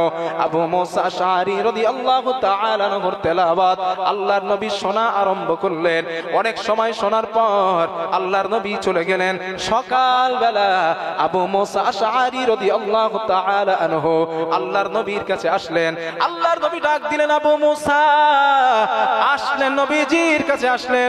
নবীজি বলেন, আবু মুসা তুমি রাতের বেলা কোরআন তেলাওয়াত করতেছিলা, আমি এবং তোমাদের আম্মা জান আয়েশা তোমার ঘরের পাশে দাঁড়ায়া দাঁড়ায়া কোরআন তেলাওয়াত শুনতেছিলাম। ঘরের পাশে দাঁড়ায়া কোরআন তেলাওয়াত শুনতেছিলাম। ও আবু মুসা, আমি তোমার তেলাওয়াত এত মজা লাগছিল, মনে হলো যেন দাঁড়িয়ে দাঁড়িয়ে সারা রাত আমি তেলাওয়াত শুনি। এই কথা শোনার পর আবু মুসা কেঁদে ফেললেন, ইয়া রাসূলুল্লাহ আপনি আমার তেলাওয়াত শুনতেছিলেন, আপনার উপরেই তো কোরআন নাজিল হয়, আপনি আমার তেলাওয়াত শুনতেছিলেন। নবী বলেন, আবু মুসা এত সুন্দর করে তুমি তেলাওয়াত করতেছিলে, আমার মনে হচ্ছিল যেন সারা রাত দাঁড়িয়ে দাঁড়িয়ে আমি এবং আয়েশা তোমার তেলাওয়াত গুলা শুনি। হযরতে আবু মুসা বললেন, ইয়া রাসূলুল্লাহ আপনি আমার তেলাওয়াত শুনছিলেন, আমি যদি আগে বুঝতে পারতাম আরো সুন্দর করে সুর করে শুদ্ধভাবে, আরো সুর করে সুন্দর করে আমি আল্লাহর কোরআন তেলাওয়াত করতাম। এই কথা থেকেও বোঝা যায় কোরআন যখনই পড়তে হবে সুর করে শুদ্ধভাবে তার তিলের সঙ্গেই পড়তে হবে। ঠিক কিনা বলেন? এরপরেও যদি বলেন না হুজুর বাংলা পড়বো, আপনার কি করার আছে করেন, পড়েন, কিছু করার নাই, আমার কিছু করার নেই, পড়েন।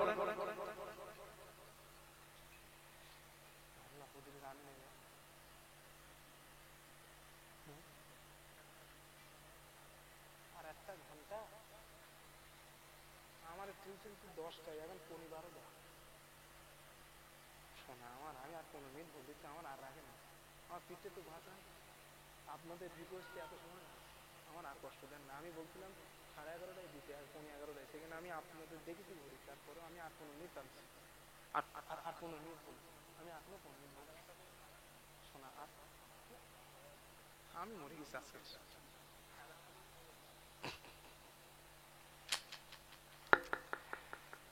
একবার একটু কলেমার জিকির করেন ভাই। সুবহানাল্লাহ ওয়া আলহামদুলিল্লাহ ولا إله إلا الله سبحان الله والحمد لله ولا إله إلا الله لا إله إلا الله لا إله إلا الله سبحان الله والحمد لله ولا إله إلا الله لا إله إلا الله محمد رسول الله صلى الله।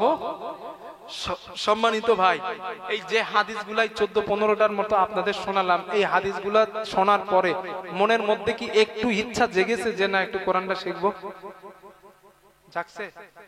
একদম মন থেকে বলেন। যদি না জাগে তাও বলেন না হুজুর জাগেনি, আর যদি জাগে তো একটু মন থেকে বলেন তো শেখার ইচ্ছা হয়েছে কারো? যদি না শেখেন একটা ক্ষতি আছে আপনার। একটা হাদিস বলি সর্বশেষ, ক্ষতি কি? আল্লাহর নবী বলেন ক্বালা রাসূলুল্লাহ সাল্লাল্লাহু আলাইহি ওয়াসাল্লাম, রাসূলুল্লাহ সাল্লাল্লাহু আলাইহি ওয়াসাল্লামের বর্ণনা। আল্লাহর নবী বলেন ইন্নাল্লাযী লাইসা ফি জাওফিহি শাইয়ুম মিনাল কুরআনি কাল বাইতিল খরিদ আও কামা ক্বালা আলাইহিস সালাতু ওয়াস সালাম। আল্লাহর নবী বলেন আমার উম্মত ও আমার সাহাবারা শোনো, ওই ব্যক্তিটা যেই ব্যক্তিটার মধ্যে কোরআন নাই, যার সিনার মধ্যে যার দেহের মধ্যে কোরআন নাই, ওই ওই সিনাটা কেমন তোমরা জানো? আল্লাহর নবী বলেন শোনো, একটা বিরান বাড়ি, একটা ছাড়া বাড়ি, যেই বাড়িতে বছরের পর বছর মানুষ থাকে না, ওই বাড়িতে কি থাকে আপনারা আমাকে বলেন? কি থাকে? একটু জোরে বলেন। জিন, পোকামাকড়, বিচ্ছু, ময়লা আবর্জনা থাকে। আল্লাহর নবী বলেন সাহাবারা শোনো, আল্লাহর নবী বলেন ও আমার সাহাবারা, যার সিনার মধ্যে যার দেহের মধ্যে আল্লাহর কোরআন থাকে না, যার দেহের মধ্যে আল্লাহর কোরআন থাকে না, ওই সিনার মধ্যে ওই দেহের মধ্যে তাই থাকে বিরান বাড়িতে, ছাড়া বাড়িতে যা থাকে। এই জন্য সমাজের যেই ছেলেটা টেন্ডারবাজ, ওই ছেলেটার কাছে খবর নিয়ে দেখবেন ওই ছেলেটার মধ্যে আল্লাহর কোরআন নাই।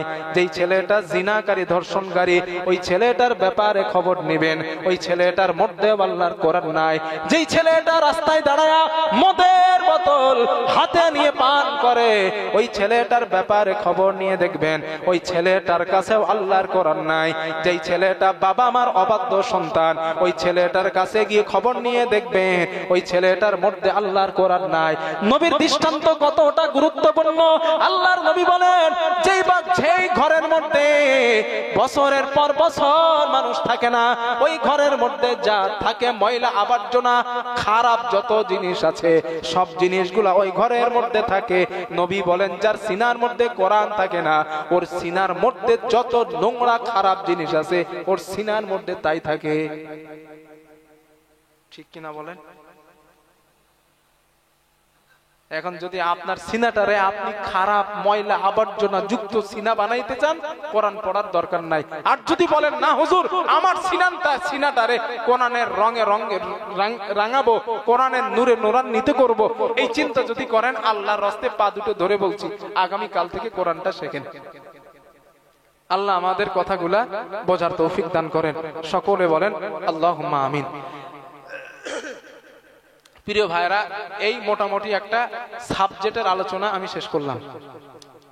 একটা সাবজেক্ট, ওই যে আব্দুল্লাহ জুবাইর আমার আগে বলছিলেন যে কোরআন পড়তে হবে, কোরআন পড়লে এই লাভ আছে, ওনার ওই হকটা এই 2 ঘন্টা 1 ঘন্টা 50 মিনিট হয়েছে। আমি পুরো পাক্কা 10টায় উঠছি, এখন 12টা বাজে 5 মিনিট 10 মিনিট বাকি।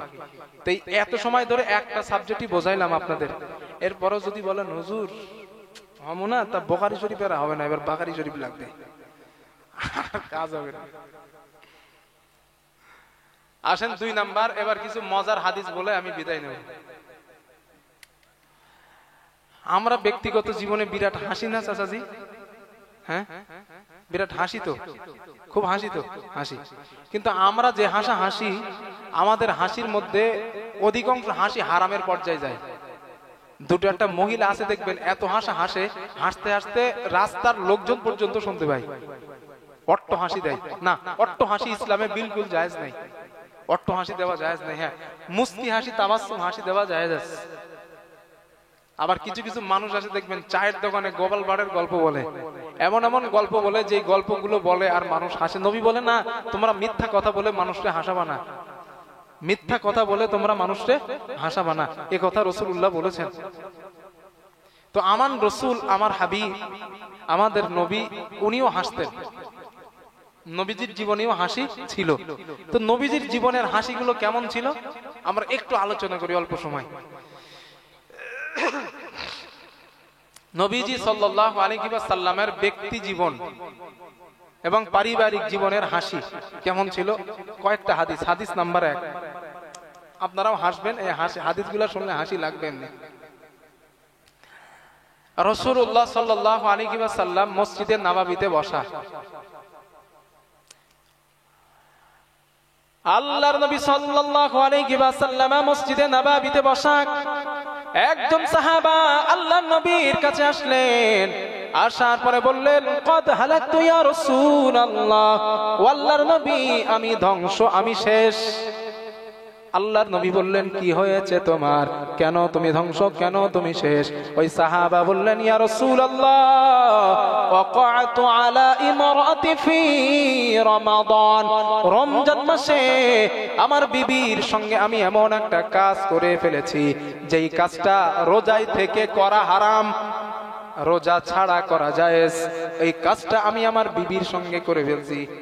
এটা আপনারা একটু বুঝে নেবেন আর কি, বাচ্চারা যেহেতু আছে তো, রোজায় থেকে যেটা হারাম ওইটা করে ফেলছি। হুজুর আমি ধ্বংস, আমি শেষ। আল্লাহর নবী বলেন, ও আমার সাহাবা টেনশন করো না, আতিক রাকাবা, তুমি একটা গোলাম আযাদ করে দাও, তোমার কাফারা আদায় হয়ে যাবে। ওই সাহাবা জবাব দিলেন, লাইসান ইয়া রাসূলুল্লাহ, ও আল্লাহর নবী গোলাম আযাদ করার মতো টাকা আমার কাছে নাই, কারণ আমি অনেক গরিব মানুষ, টাকা কই পাবো আমি বলেন? আল্লাহর নবী বলেন, 2 নাম্বার এক কাজ করবা, সুম শাহরাইনি মুতাতাবিআইন, তুমি একটানা 60টা রোজা রাখবা, তোমার কাফারা আদায় হয়ে যাবে। ওই সাহাবা জবাব দিলেন, লা ইস্তাতিউ ইয়া রাসূলুল্লাহ, রোজা রাখার মতন সমর্থন আমার শরীরে নাই। হুজুর আমি অনেক গরিব মানুষ, আমি মরুভূমির মধ্যে কাজ না করলে আমার পরিবার চলে না, আর রোজা রাখার মতন যে শক্তি শরীরে প্রয়োজন ওই শক্তি আমার শরীরে নাই।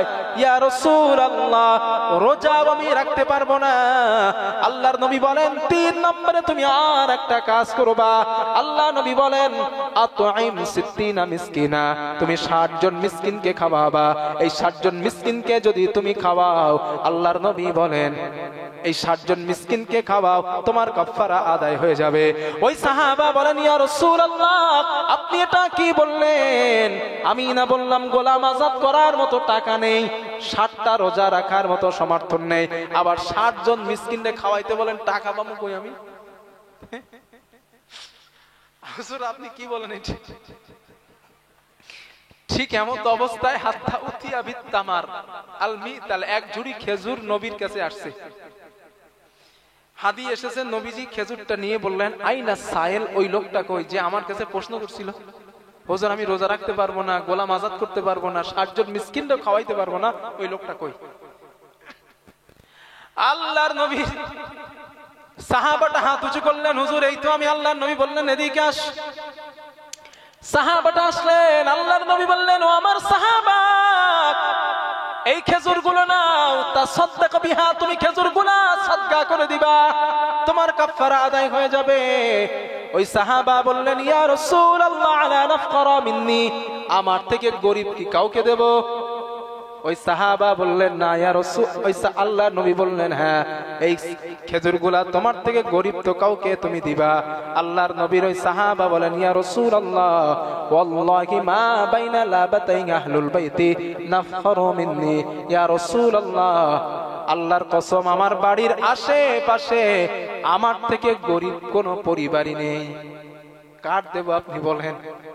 এই কথাটা শোনার পর ফাদহিকা রাসূলুল্লাহ হাত্তা বাদাদনা ওয়াজহু, আল্লাহর নবী একটা হাসি দিলেন, আমার নবীর সামনের দাঁতগুলা দেখা যায়। নবী এইখানে হেসেছেন। হাদিস নাম্বার 2, আল্লাহর নবী কেমন করে হাসতেন? বুখারীর বর্ণনা, হাদিসের রাবি আম্মা জানা আয়েশা সিদ্দিকা রাদিয়াল্লাহু তাআলা আনহা قالت আম্মা জানা আয়েশা সিদ্দিকা রাদিয়াল্লাহু তাআলা আনহার বর্ণনা, তিনি বলেন শাকান নাসু ইলা রাসূলিল্লাহি সাল্লাল্লাহু আলাইহি ওয়াসাল্লাম কুহুত আল মাতার, আল্লাহর নবীর কাছে একদল লোক আসলেন, কিছু সাহাবা আসলেন, একদল লোক আসলেন, আসার পরে বলেন ইয়া রাসূলুল্লাহ, অনাবৃষ্টির কারণে আমরা কষ্ট পাই, হুজুর আপনি বৃষ্টির জন্য আল্লাহর কাছে একটু দোয়া করেন যেন আল্লাহ বৃষ্টি নাজিল করেন। আম্মা জানা আয়েশা বলেন ফাআমারা রাসূলুল্লাহ সাল্লাল্লাহু আলাইহি ওয়াসাল্লাম বিল মিম্বার, আল্লাহর নবী বলেন ও আমার সাহাবারা তোমরা বাড়িতে চলে যাও, বাড়িতে গিয়ে তোমরা একটা মিম্বার বানাও, ওই মিম্বারটা তোমরা ঈদগাহের মধ্যে নিয়ে আসবা। ওয়াআদান নাস ইয়াওমান ইখরাজুনা ফিহি, আগামী কাল তোমরা ঈদগাহের মধ্যে শামিল হবা, ওই মিম্বারটাও তোমরা ঈদগাহের মধ্যে আনবা। এই কথা বলার পর ফাখরাজা রাসূলুল্লাহ সাল্লাল্লাহু আলাইহি ওয়াসাল্লাম হিনা বাদা হাদিবুশ শামসি, আল্লাহর নবী সকালবেলা সূর্যটা উদিত হবার পর আল্লাহর নবী ঈদগাহের মধ্যে চলে গেলেন। নবী ঈদগাহের মধ্যে যাবার পর ক্বাদা আলাল মিম্বার, আল্লাহ নবী মিম্বারে উঠে বসলেন। ওয়া খাতাবা ফাহামিদাল্লাহ, নবী যে আল্লাহর প্রশংসা করলেন। ওয়া খাতাবা, আল্লাহর নবী একটা খুতবা দিলেন, ভাষণ দিলেন, আর সাহাবাদেরকে বললেন ও আমার সাহাবারা তোমরা আমার কাছে অভিযোগ করেছিলে, আমার কাছে তোমরা অভিযোগ করেছিলে অনাবৃষ্টির কারণে তোমাদের ঘর বাড়ির অবস্থা ভালো না, তোমাদের ফসল ফলাদির অবস্থা ভালো না, তোমাদের পশু পাখিদের পানি খাওয়ানোর মতো প্রস্তুতি আর তোমাদের কাছে নাই, এই অভিযোগ তোমরা আমার কাছে করেছিলে। ও আমার সাহাবারা শোনো, ওয়াকাদ আমারাকুমুল্লাহু আন তাদউহু, আল্লাহ তোমাদেরকে আদেশ দিয়েছেন তোমরা আল্লাহর কাছে চাও, আল্লাহ তোমাদের দোয়াকে কবুল করবেন। আল্লাহর নবী এই কথা বলার পর আম্মা জানা আয়েশা বলেন ফারাফা ইয়াদাইহি, আল্লাহর নবী দুই হাত আকাশের দিকে উঁচা করলেন। নবীজি দুটো হাত আকাশের দিকে নবী উঁচু করলেন। আল্লাহর নবী উঁচু করে বললেন আলহামদুলিল্লাহি রাব্বিল আলামিন আর রহমানির রহিম মালিক ইয়াউমিদ্দিন। আল্লাহর নবী এই কথা বলার পর নবীজি বললেন লা ইলাহা ইল্লাল্লাহ, আল্লাহ তুমি ছাড়া কোনো মাবুদ নাই, লা ইলাহা ইল্লাল্লাহ আল্লাহুম্মা আনতাল্লাহ, আল্লাহ তুমি ছাড়া ইলাহা নাই, আল্লাহ তুমি তো আল্লাহ, লা ইলাহা ইল্লা আনতাল গনি ওয়া নাহনুল ফুকারা, আল্লাহ তুমি ছাড়া মাবুদ নাই, তুমি ছাড়া কোনো ইলাহ নাই, আল্লাহ আমরা হলাম ফকির, আল্লাহ তুমি তো হলো ধনী, ইফআলু মা ইউরিদ, আল্লাহ তুমি যা খুশি তাই করতে পারো। আম্মা জানা আয়েশা বলেন রাহমাতুল লিল আলামিন, আমার নবী যেই কথাগুলো বলার পর নাযালা ওয়া আকবালা, নবী মিম্বার থেকে নামলেন। আল্লাহ নবী মিম্বার থেকে নামার পর নবীজি নামাজের মধ্যে দাঁড়ালেন, 2 রাকাত ইস্তিসকার নামাজ নবীজি পড়লেন। আম্মা জানা আয়েশা বলেন নামাজ শেষ হতে না হতে আমি আকাশের দিকে তাকায়া দেখলাম সুম্মা আনশাআল্লাহু সাহাবা, আল্লাহ আকাশটাকে মেঘাচ্ছন্ন বানিয়ে দেন। একটু মন খুলে বলেন। শুধু তাই নয়, ওয়ারাআদাত, বিদ্যুৎ চমকানো শুরু হয়ে যায়, ওয়া বারাকাত, আকাশ গর্জন করা শুরু হয়ে যায়, বিদ্যুৎ চমকানো শুরু হয়ে যায়। আম্মা জানা আয়েশা বলেন সুম্মা আমতারাত বিইজনিল্লাহ, আল্লাহর হুকুমে আসমান থেকে মুষলধারা বৃষ্টি নাজিল হওয়া শুরু হয়ে যায়। মাঝখানে হাদিসের একটা অংশ বাদ গেছে। নবীজি নামাজে দাঁড়ানোর আগে আল্লাহর প্রশংসা করলেন, আল্লাহকে সাক্ষী দিলেন আল্লাহ তুমি ছাড়া ইলাহ নাই, আল্লাহ তুমি তো আল্লাহ। এই কথা বলার পর আল্লাহর নবী বললেন আল্লাহ তুমি যা খুশি তাই করতে পারো। এই কথাগুলা কমপ্লিট করার পর আল্লাহর নবী আল্লাহকে বললেন আল্লাহুম্মা আনজিল আলাইনাল গায়সা, ও আমার আল্লাহ আপনি আপনি আমাদের উপরে রহমতের বৃষ্টি নাজিল করেন। ওয়াজআল মা আনজালতা লানা কুওয়া, যেই বৃষ্টি আমাদের উপরে দান করবেন ওর মধ্যে যেন শক্তি থাকে। ওয়া বালাগুন ইলাহিন, আল্লাহ ওই বৃষ্টির মধ্যে আপনি বরকত দান করে দেন, ওই বৃষ্টির মধ্যে আপনি শক্তি দেন। ও বালাগুন ইলাহিন, ওই বৃষ্টি আমাদের যেন কাজে আসে, আমাদের যেন উপকারে আসে। আল্লাহর নবী আম্মা জান আয়েশা বলেন, নবীজি দোয়ার মধ্যে নবী তিনটা কথা বললেন। এক নাম্বার বললেন আল্লাহ রহমতের বৃষ্টি দেন, দুই নাম্বার বললেন আল্লাহ যে ওই বৃষ্টির মধ্যে যেন শক্তি থাকে, তিন নাম্বার আল্লাহ বৃষ্টি আমাদের উপকারে আসে। নবীর দোয়া করার সিস্টেমটা দেখেন।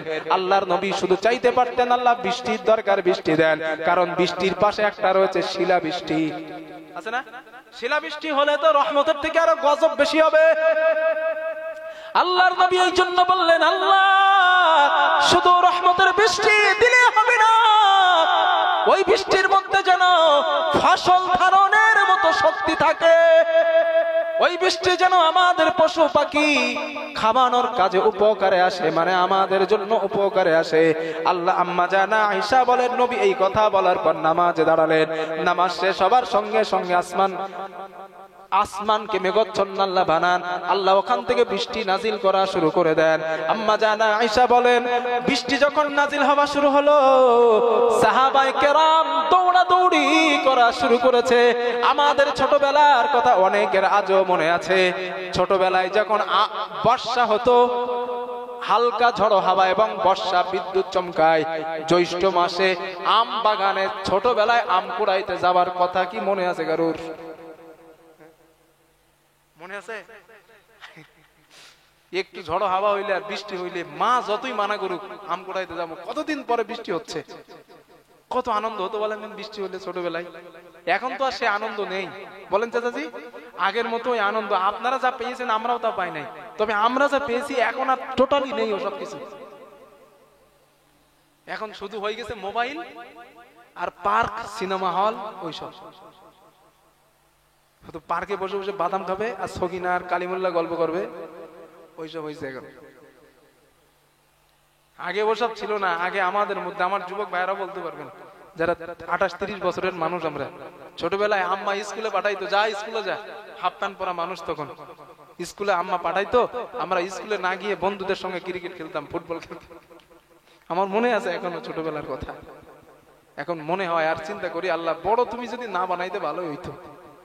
বড় হওয়া মানে শুধুই ঝামেলা।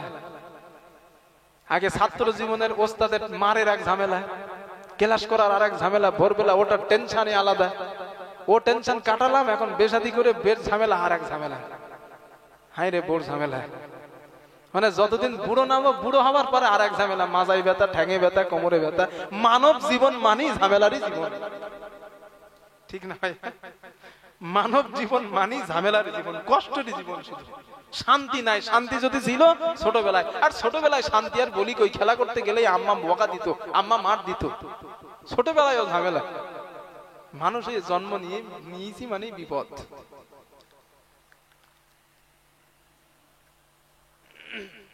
আম্মা জান আয়েশা বলেন, রাসূলুল্লাহ সাল্লাল্লাহু আলাইহি ওয়াসাল্লাম, নবীজি বসা, সাহাবারা বৃষ্টির মাঝে দৌড়াদৌড়ি করছে, কাপড় টাকনু থেকে কিছুটা উঁচু করে সাহাবারা উঁচু করে দৌড়াচ্ছে, হাঁটুর উপরে নয়, হাঁটুর নিচে দৌড়াচ্ছে। নবীজি সাহাবাদের দৌড়ানো দেখে, সাহাবাদের দৌড়াদৌড়িনি দেখে রাসূলুল্লাহ বলেন, আয়েশা দেখছো আমার সাহাবারা কত সুন্দর ভাবে, দেখো দেখো দেখো দৌড়াচ্ছে, আমার সাহাবারা বৃষ্টির মাঝে দৌড়াচ্ছে কত সুন্দর ভাবে। আম্মা জান আয়েশা বলেন, আমি নবীর মুখের দিকে তাকিয়ে দেখি, ফাদাহিকা রাসূলুল্লাহ হাত্তা বাদাদা নাওয়াজিজুহু, নবীজি একটা হাসি দিলেন, আমি নবীর মাড়ির দাঁত দেখতে পেলাম। সুবহানাল্লাহ বলবেন না? এই ছিল আমার নবীর ব্যক্তি জীবনের হাসি। আরেকটা হাদিস শুনেন, আল্লাহর নবী বলেন, قال رسول الله صلى الله عليه وسلم, রাসূলুল্লাহ সাল্লাল্লাহু আলাইহি ওয়াসাল্লামের বর্ণনা, আল্লাহর নবী বলেন, রাজুলা ইউতা বিহি ইয়াউমাল কিয়ামাত, কিয়ামতের দিন আমার আল্লাহ এক বান্দাকে হাসরের ময়দানে হাজির করাবেন। হাসরের ময়দানে হাজির, এরপরে ওই বান্দাকে বলা হবে ফায়ুকালু, ফেরেশতাদেরকে বলা হবে আরিজু আলাইহি সিগার আন যুনুবিহি, আমার বান্দার ছোট ছোট গুনাহগুলো তার সামনে তোমরা হাজির করো। ওয়া রাফাউ আনহু কিবারাহা, বান্দার বড় বড় গুনাহগুলো তোমরা গোপন করে দাও, আর ছোট গুনাহগুলো তোমরা তার সামনে হাজির করো। বড় গুনাহগুলো তোমরা গোপন করে দাও, ছোট গুনাহগুলো হাজির করো। এরপরে নবীজি বলেন ওই বান্দাকে ফেরেশতারা জিজ্ঞাসা করবেন আলিমতা কাযা ওয়া কাযা ওয়া মা আলিমতা কাযা ওয়া কাযা, ও আল্লাহর গোলাম দুনিয়ার জমিনে ওই পাপ কি তোমরা করেছিলা, তুমি কি করেছিলা? আল্লাহর নবী বলেন অস্বীকার করার কোনো জায়গা নেই। বান্দা বলবেন আল্লাহ, ক্বালু নাআম, আল্লাহ আমি করে ফেলেছি। নবীজি বলেন বান্দা স্বীকার করার পরেও তার মনের মধ্যে একটা ভয়, আল্লাহ আমার সামনে ছোট গুনাহগুলো হাজির করেছেন, আমি দুনিয়ায় অনেক বড় গুনাহ কবিরা গুনাহ করছিলাম, আল্লাহ যদি ওইগুলা আনে। এর মনের মধ্যে ভয় কাজ করতেছে। ছোট গুনাহ তো দেখছি, বড় গুনাহ যদি আল্লাহ দেখায় কি হবে, কি হবে, কি হবে, এই ভয়। আল্লাহর নবী বলেন ও আমার সাহাবারা,